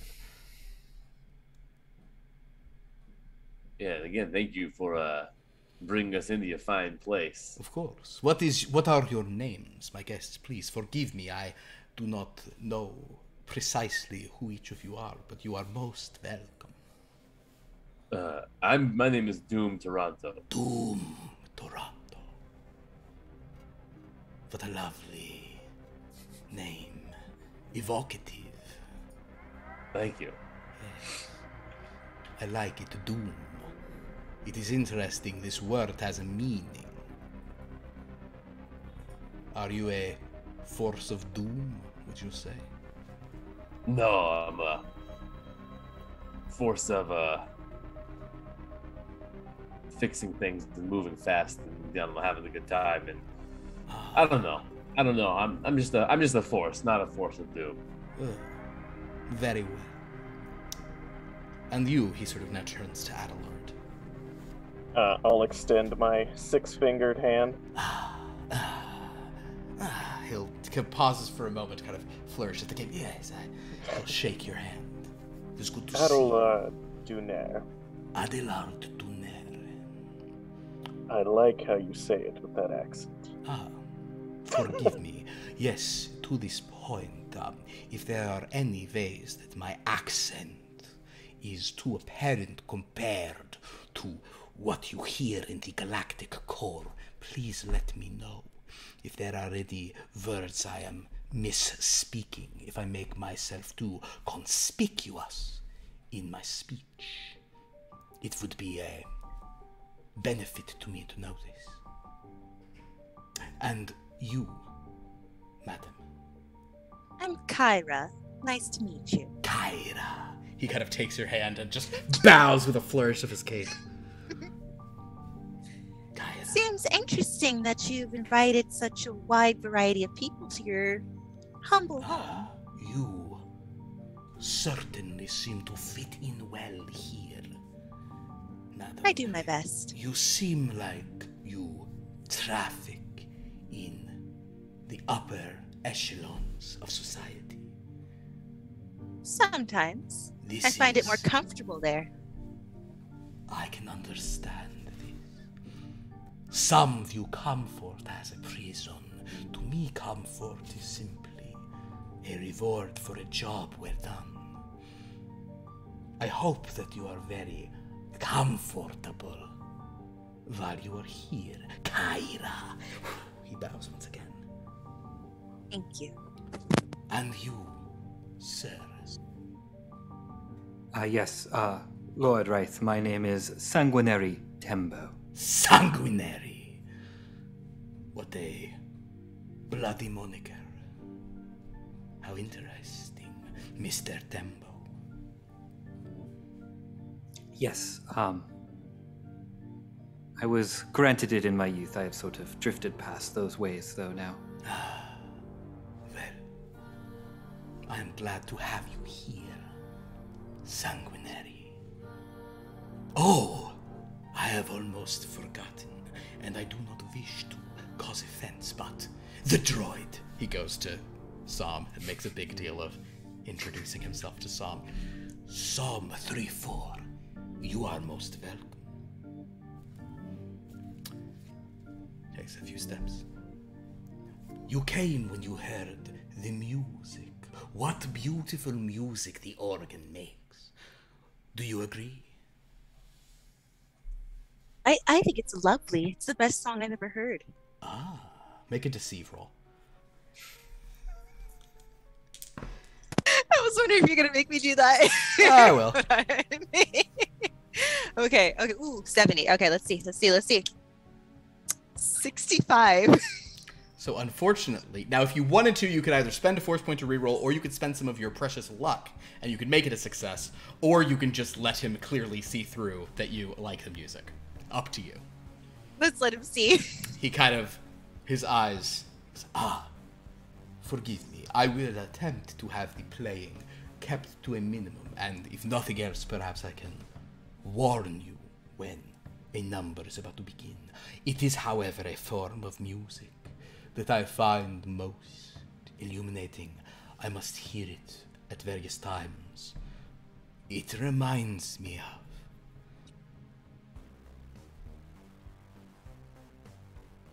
Forgive me.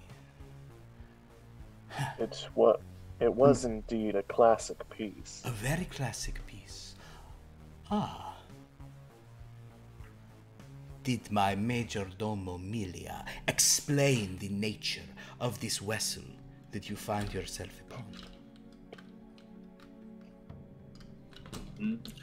Indeed, no. Well, you are on a most ancient vessel. This ship is more than 10,000 years old. I'm shocked it's still operational. Well, it has been lovingly maintained by members of my family. My ancestors, my forebears, generation after generation of my family have been devoted to keeping this vessel in good shape. Are you familiar with the ancient history of the Republic, the times of Pius Day? And anyone can try a history check on Pius Day, if they'd like. That is a... sorry, let me pop this in. This is, hopefully Adelard can make it here. Hard success. With a hard success, and Adelard, I will kind of say there's a retroactive, you're like, it's a cathedral ship. We're on a cathedral ship. And immediately, Adelard, your mind is flooded with your knowledge of the Pius Dea era, which was a 1,000-year period in galactic history that ended about 10,000 years ago and began about 1,000 years before that, in which the Republic was sort of taken over by a series of chancellors who were these religious zealots who practiced the Pius Dea faith, which worshipped a goddess and believed that they needed to purge the galaxy of the unpure. So basically, the Republic created some very frightening armies that would go out into the Outer Rim and just commit horrible atrocities, and they would fly around in these cathedral ships, like the one you're currently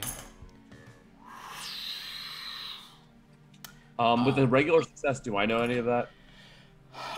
You'll know. You don't know the exact dates. You know that they were religious zealots. You know that they were. It was like a thing of like convert or die, but sometimes it was convert and die. Hey, you know. Adelard, I'll also say, kind of like going to. No, I don't think Kyra shared it, but I'll just sort of tell all of you. You also know that notably, they were defeated in the end by the Jedi were so opposed to the Pius Dea that they literally withdrew from the Republic for hundreds of years, and they only came back because the Alsacans had had enough of this Coruscant nonsense of this weird religion, and the Alsacans teamed up with the Jedi and managed to defeat the Pius Dea by sending all of their cathedral ships into the middle of deep space through rogue hyperspace code. Others they sent to predetermined locations where they were sort of killed by, Alsacan and Jedi task forces. But yes, that is what you're aware of. Doom, let's say you know, like, the nuts and bolts of that. Yeah.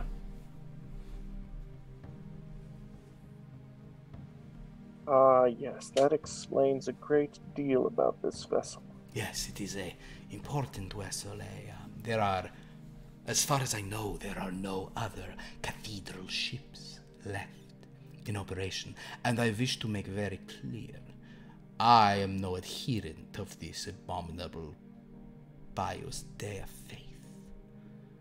If you notice, we have removed most of the specific religious iconography, though we have kept the aesthetics because, quite frankly, I am not above admitting they are perfection.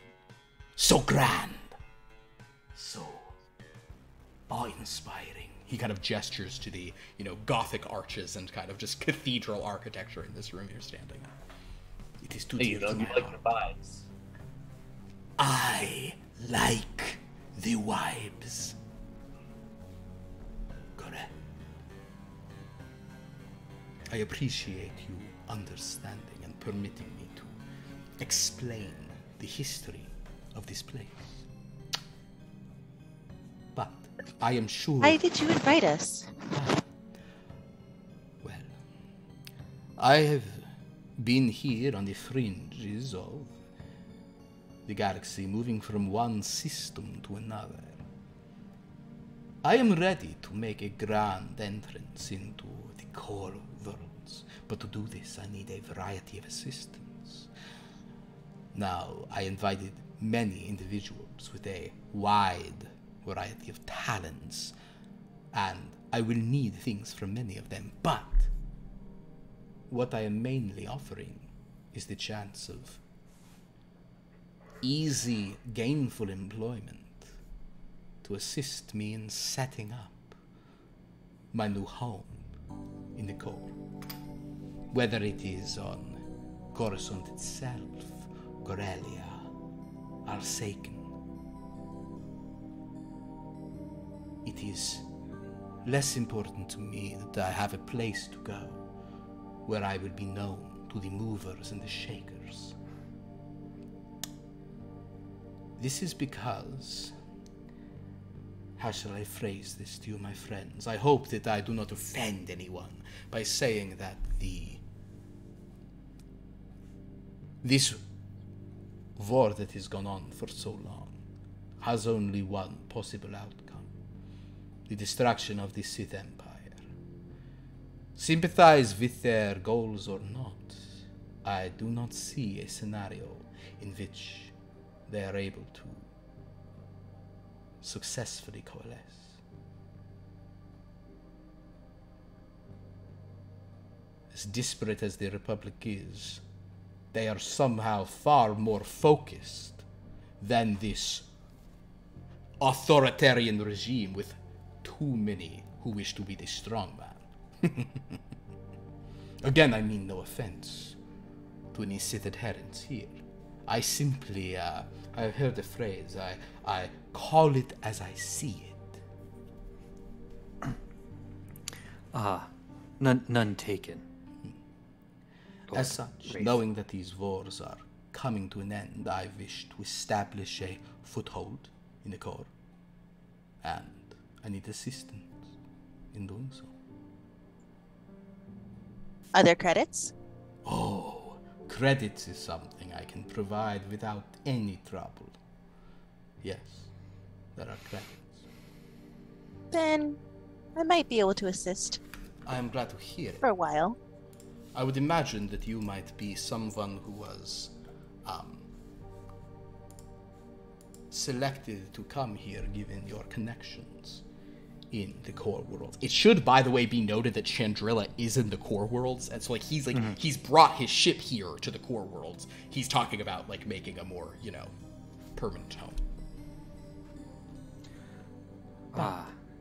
Shall we dine? Come and see the view from the spire. I think you will find it most inspiring. Good one. Please, this way. He kind of gestures, and you find a set of doors leads out of here, leading towards a sort of a large spiral staircase. He says, "Though we have built-in illumination, if you will permit me, this way is much more fitting to this setting." He grabs a candelabra, all aflame, and begins carrying it up this winding spiral staircase. If this is too far for any of you to walk, however, we do have a turbo lift At this, Som will pipe up and say, "Nope, everyone's good to walk. Everyone is good to take the stairs. Everyone's good to take the stairs up. Sounds good. Come on, everyone, let's go." It's a bonding experience, you know. Very well. Please lead the way. So, Lord Reith leads you up. I'd like to drift back a little bit to Sure. where Kyra is. Kyra, I don't mean to impose or pry or anything like that, but you do seem pretty good at reading people engaging situations. What is the measure you have taken of our host? Ooh. What role would that be? That would be psychology. So you may make a psychology roll. Okay, all right. That sounds good to me. This is an interesting one because this is contested. So, you will simply need to tell me the level of success you have, and I'm going to roll a deceive roll for your host. Now, how many bonuses am I rolling on it? Never mind. You've rolled a 2? Okay, so that is... You have rolled, in that case, you've rolled a vital success. So he will have to make a vital success to beat you. With his... Oh, sorry. I'm rolling 90s and 80s, and finally. I'm going to remove a couple time. of the dice here. That were the higher rolls on his thing, because he does have some bonuses, but he has rolled a 001. Oh. Now, Kidding me? this does not mean he's beaten you because the number, but he has also rolled a vital success.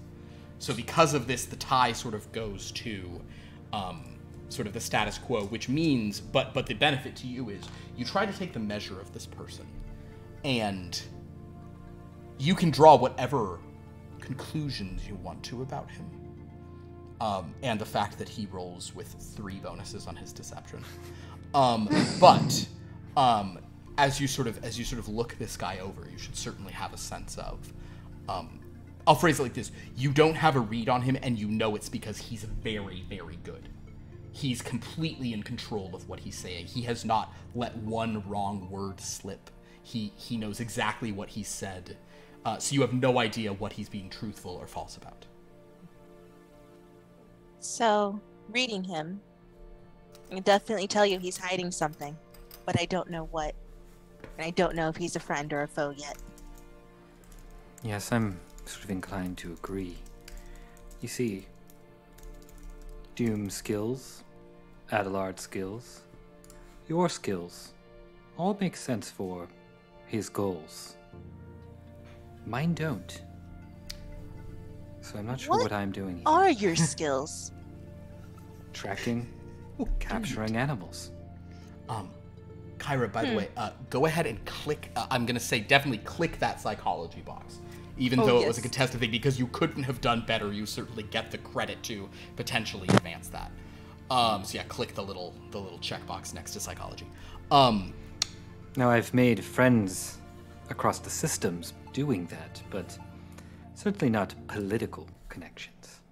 So I'm inclined to agree with you. you all see a set of doors open at the top of the spiral staircase. A blue glow is sort of there faintly as Milia is hovering here. It says, "Forgive me for not being there to introduce you to his lordship, but we are about to begin dinner if you are ready." He sort of leans into her, and anyone with anyone whose hearing score is 50 or higher hears him utter to the major domo, "I think we need to set a place for the droid." And then he kind of carries on into the chamber. He enters, and you in fact find that there are some beautiful sort of seats carved of they're like stone chairs with these nice cushions on them. They almost look like thrones. And he says, "Please sit wherever you'd like." There's a head of the table. If anybody wants to try to sit there, they're welcome to. You would assume that is sort of for him. And there are, but the other chairs, they are sort of adorned with sort of like different kind of like a floral foliate iconography of just sort of different flowers and things. I guess I will ask. Is anyone going to try to sit in the head of the table? Okay, so he'll sort of go to the head of the table. Who would like to sit to his left? Who would like to sit to his right? Who would like to sit, on his left side, not next to him? Who'd like to sit on his right side, not next to him? I'll choose his left hand. Okay. I'll choose his left side, but not close to him. Looks like I'm going right then. Okay. And I'll just sit next to Doom.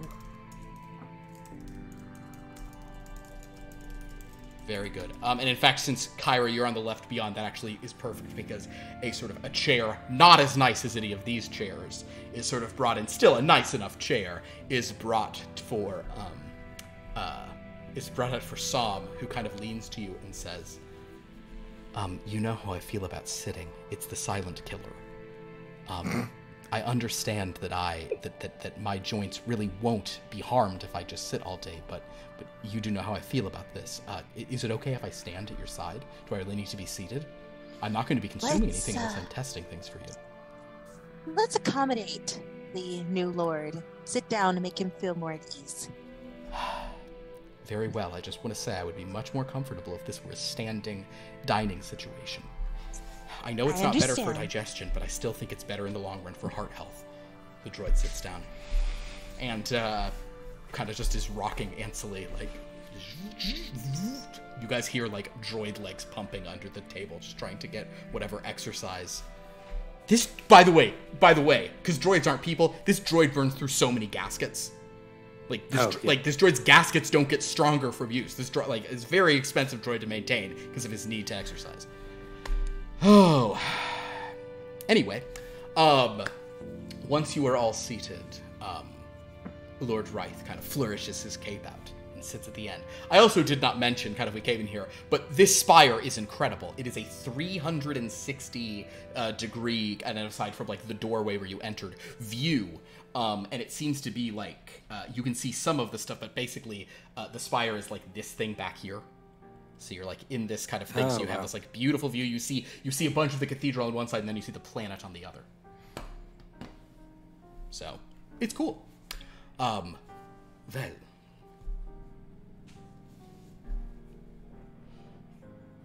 Are you ready to dine?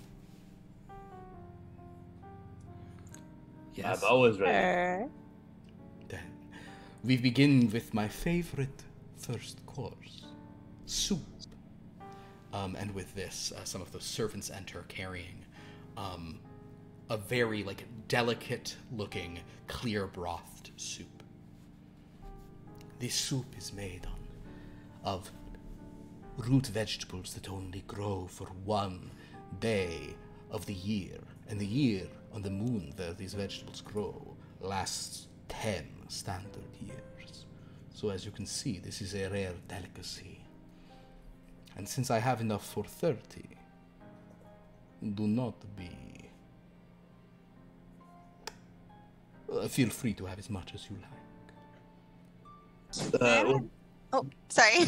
I was just gonna, this is more of a question, so I know how much actually now, not like kind of like be like, how many courses are gonna be, but how many courses are gonna be? Because like if it's like 3 courses, then maybe we'll have a couple, 2 or 3 bowls of soup. But if there's like 6 or 7 courses, then maybe I'll like hold back and just have like 1 bowl of soup so I can enjoy everything. How many courses will we be having this evening, Melia? And she kind of says, "Oh, I believe it is 10 courses. But of course you don't have to consume all of them." Oh, Tell you what, we will bring you whatever food sounds good on the menu, and the rest you can have at a later time. It will probably take a few days for us to discuss the specifics of what it is you can bring to me. Oh, wow, okay. How much I can pay you for your services. But I will get down to brass tacks if you do not mind. If you want to have some polite conversation, we can, but I get the sense all of you are curious about why you're here. Quite so, yeah. Then I will get down to the matter as we enjoy these delicacies. so common in the core. I do love it here in your core worlds. There is a brightness to the stars you do not find on the fringes of space. What I need your help with, in addition to simply establishing a new estate for me, is the creation of an identity. I need you I need to know. Where did you come from? I grew up aboard this very vessel, as did many generations of my family. I have been isolated from the galaxy at large, given the work we have been doing here, but I now wish to arrive on the scene. So, I do not wish to use my own name, at least not yet. Eventually, I can potentially introduce this in a gradual way, but for now, I need what some in the espionage services refer to as a legend. I need an identity, someone who is appropriate to have these funds, someone who will stand up to certain degrees of background checks. And I have all these slicers in the world. It is not merely about the creation of the documents. It is about establishing it in the right ears, in the right ways, in the right circles, and with the proper accoutrement. Do any of you happen to be sort of artists? No. I mean, I'm kind of like an artist with like a speeder. But this is good then. Yes. Okay. So for the speeders, for example, I need someone to craft for me speeders that imply more than simply wealth, reply mysterious elegance. You understand? I need you to create. I need you to tell my story through not only my ships in the sky, but my speeders in the atmosphere. Whatever this legend that is created, I need every component of my being to work. I need merchants. I need soldiers for security. I need slicers. He lists all of the origins of this game. I'm looking for all of these people. What is it that you're, and I must apologize for not knowing about yours specifically, Mr. Tembo, what is it that your area of focus? Yes, see, I'm sort of curious about that and sort of why I was invited. My compatriots all have much more readily apparent skills and talents that you might need for this, but I Adelard specialize... Dunnere, I have not even spoken to him. It is not apparent to me yet. Yes, I specialize in tracking and capturing various forms of game. Oh. Not hunting per se. It's usually for transport of some kind. Oh, I understand. But I'm you are not sure how that would factor into your plan here. To have a menagerie. To have the right animals. Don't many of the lords of the core go around with these exotic creatures at their side? This is true, but I will tell you the same thing I tell any of them. This is not a show. This is not a toy. These are creatures you're taking on. It is a responsibility. It is part of a story. I just want to make sure that they'll be cared for and not just a pawn. Well, the creatures... A painting for you to hang on the wall. The creatures I already have are perfectly well cared for here. What are your areas of expertise, Mr. Tembo? I have many general knowledges, but my particular focus is that of rancor. Oh. Well, I already have a rancor, so perhaps I do not need your services there, but... You already have a rancor? Yes, it is on the lower levels. It's bonded to you? No. Should it be? Perhaps I need your services after all. It is a rancor that is not like any you've ever met. Well, color me intrigued, Lord. But this is good to know, that you are an expert on this. I now see why you were added to the lists.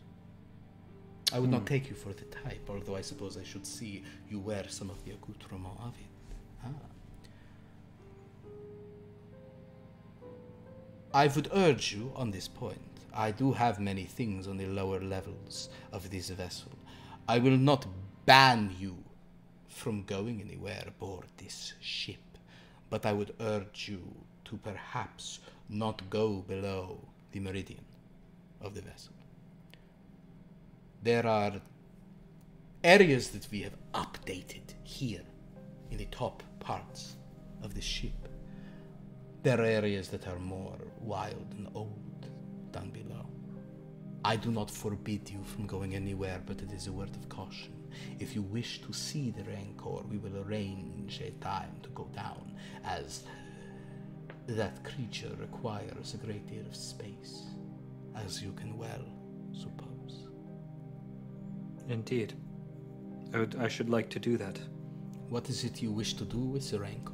What is it I should do with one? Well,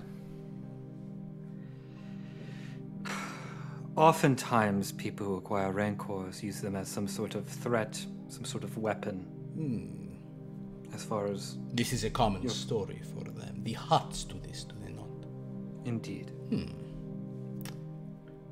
Myself, to answer your first question, would simply want to see as the welfare and disposition of the creature. Oh, For these are both excellent, I assure you. No complaint. Not to impugn you, but without seeing the creature and gauging it, I don't know of how I can tell you to proceed. Very well.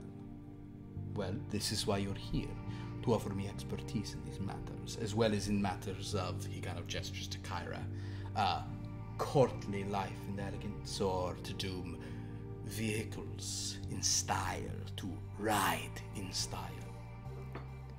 And Adelard, you are an expert in certain matters, I would imagine. What is it you do? A merchant? I can see how you might come to that conclusion, but I am simply a traveling scholar. I gather all of the knowledge I can, and I would gladly share that with you if we come to an accord. In fact, I'm already thinking of the writings of Sistros Nevet for your purposes. Sistros Nevet. Now this is a name I've not heard in a long time. I said the thing. Oh, a man. long time. The sages of Duarte. You already have some familiarity. I am no expert, but you now have my attention. Well, I that can believe be. that the sages would have fascinating perspectives on the current state of the galaxy. Indeed, I agree, and I would very much enjoy discussing this matter with you further when we have an opportunity. It will This be done. subject, not this matter. No, it will absolutely be done. As you can tell, I like very old things, and the sages of Duarte were ancient when this ancient cathedral was built. It is almost like the relative equivalent of ancient Greek philosophers to the building of the medieval cathedrals, but this is not the point. Sorry, the what? You'll have to tell me about I those speak of other matters. in our discussion. Do not worry. Very well. You have given me great perspective. Our second course. These are, and kind of just, I'm not even gonna go through, they start bringing out a bunch of very good food. He sort of leans back and kind of, you notice he's actually at this point not even eating that much. He's just kind of, he'll have a bite or two, but he's kind of just talking to all of you, hearing about your sort of passions. He then says, "Will you excuse me one moment?" Of course. Thank you. He sort of stands up and leaves the chamber, kind of, or like Milia's over at the side, and like they sort of step just out of the door, and they sort of begin talking. You all can simply enjoy your food. Kyra, obviously, Sam has just been tasting everything. Sounds like, should we all stand up and stretch our legs right now? Everybody stand up. Sam, sit down. Okay, It's I'll sit down. It's fine. It's fine. Has Lord Raid made any reaction to the droid tasting everything before Kyra eats it? No reaction at all.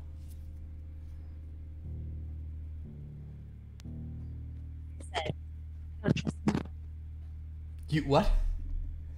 I said, I don't trust anyone. Makes sense. It makes perfect sense.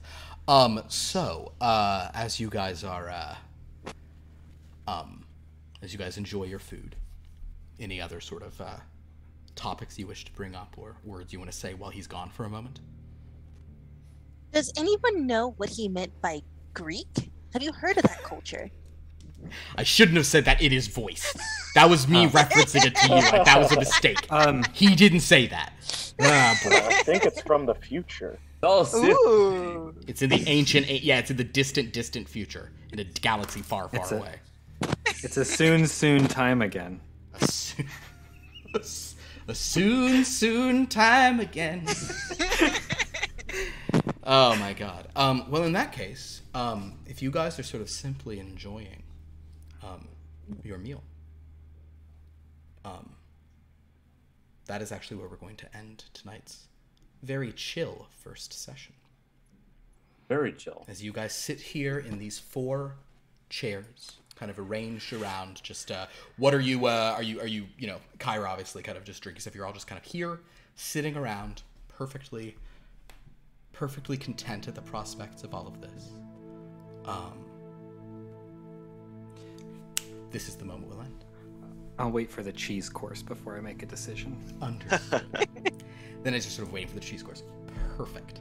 Well, in that case, I want to say thank you to all of my wonderful players for being here tonight. I hope that everybody enjoyed it. Welcome to the channel, Beth. I hope you liked your first foray here into this strange galaxy far away. This one, as often happens with Gothic horror, bit of a slow burn. Yeah. Bit of a slower start. But I was like, I'm okay with that. Is this guy just Craven Gate in a Star Wars world? Could be. Now, I will also mention. I was just mainly trying to get to the point, and like I didn't have anything to say it earlier. It's just like this is mainly just me saying, don't go to the lower levels, just so the players will go to the lower levels. Of course. And he's all like, "You're not even forbidden from going there. Just don't."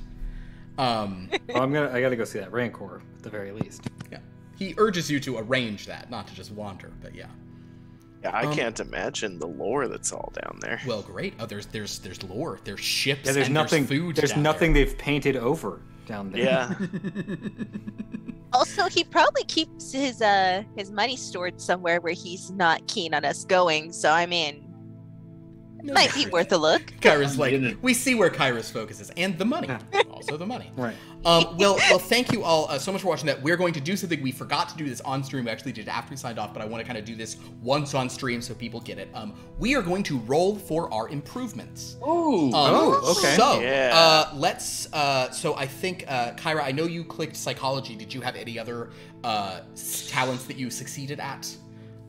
No, I think that was the only one. Everything else, I was kind of rolling really high. All right, so the good news, bad news situation. This is the only time in this game you want to roll high.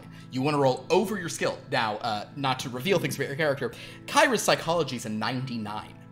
So in this system where the numbers sort of go so high, it's kind of hard to improve that, but you actually will improve this if you roll from 96 to 100. So go ahead and roll your D100. 72. 72 is one. Fortunately, you cannot improve it, so go ahead and unclick the box. That was your chance this time. And the way this game works is that every box you check, you're going to get to try to improve it. As you can tell mathematically, the better you get at things, the harder it becomes to improve them. But you can improve them over 100, and in fact, last night, Jeremy improved his scout's hearing to 109, because he rolled a 98, and then he rolled a 10 on the dice. So his scout has a 109 hearing session too. Jesus. All right. Here. Who else? Here. Adelard. Let's do yours real quick. All right. And then we have one more that we're all going to do again at the end. Okay. I had 3: culture, history, and listen. All right, try culture. You got to beat a 74. Yes, and I got an 88. You did it. Great. Roll a d10. Oh no. And it's rude that they're succeeding and you didn't, Kyra. I apologize on their behalf. A 5. A 5. So your culture is now a 79. Okay. And give history a try, if you would. That's a 99. And I got a 55. So So you nope. do not improve that. So unclick that box and then do your last one. Which is listen at a 50. Great. And I got a 71. Great. So you get to improve that as well. Roll your d10 and let's move on to Pierce. Yeah, I have 2 psychology and smell taste. Oh, and culture. And Sorry. culture general. I'll start with culture. All right. Dan, you can just do yours if you want to, because I know you know how it works since you've played it for months in the other game.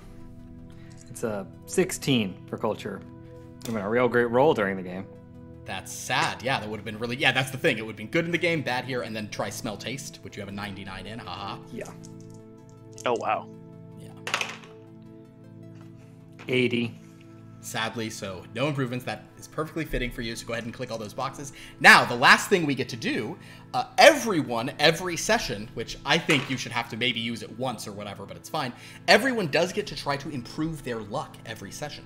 So you're going to roll your D100 against your luck score, same as the other time. If you roll above it, you get to add 1 D10. I will mention that the scoundrels have a facet where when they improve their luck, they get to roll a D20.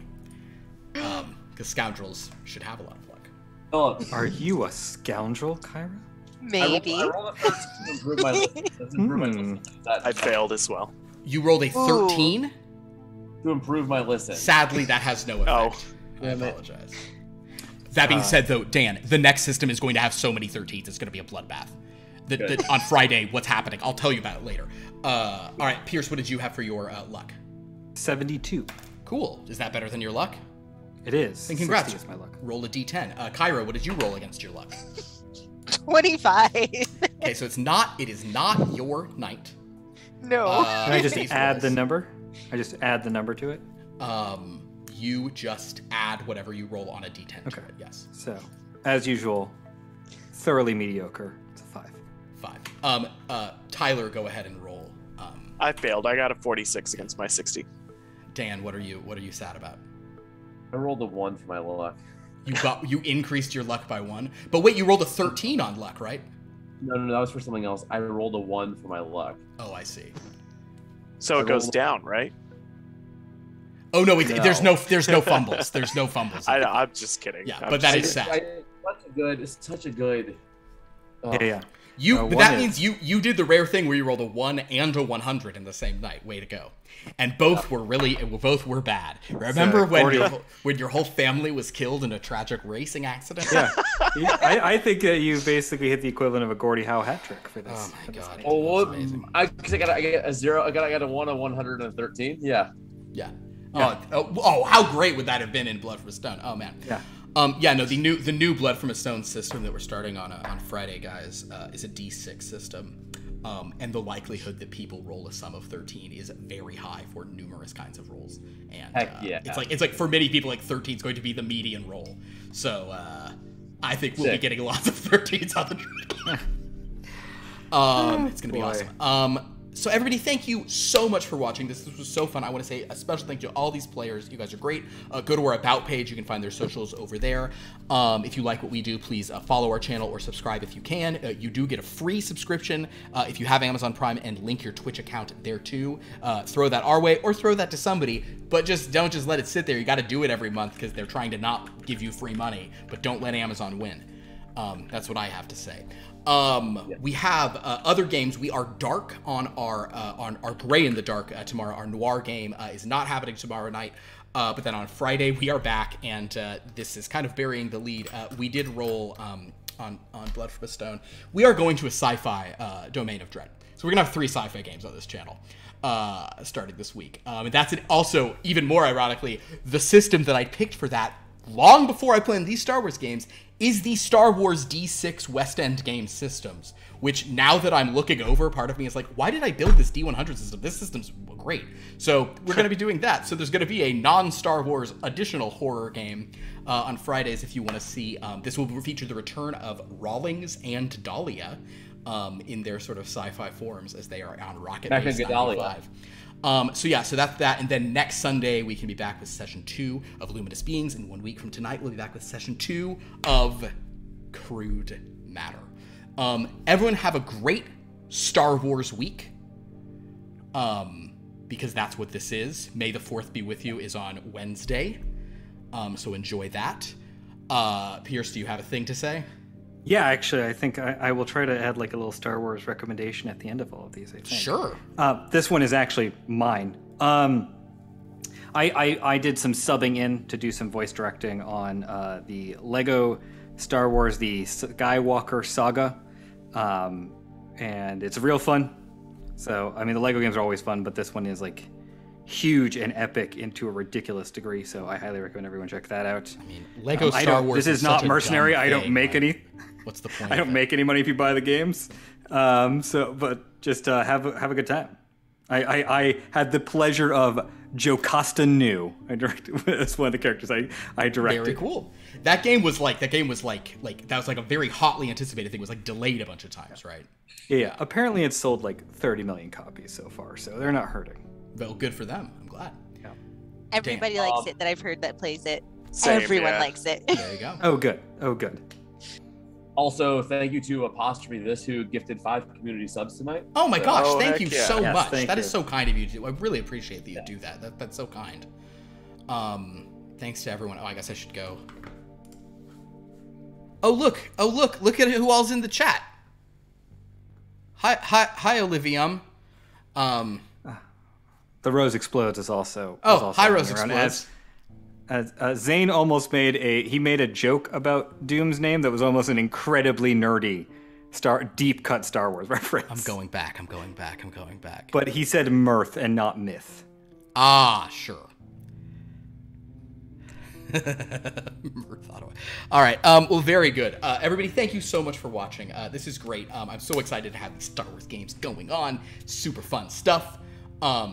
Yes, go ahead.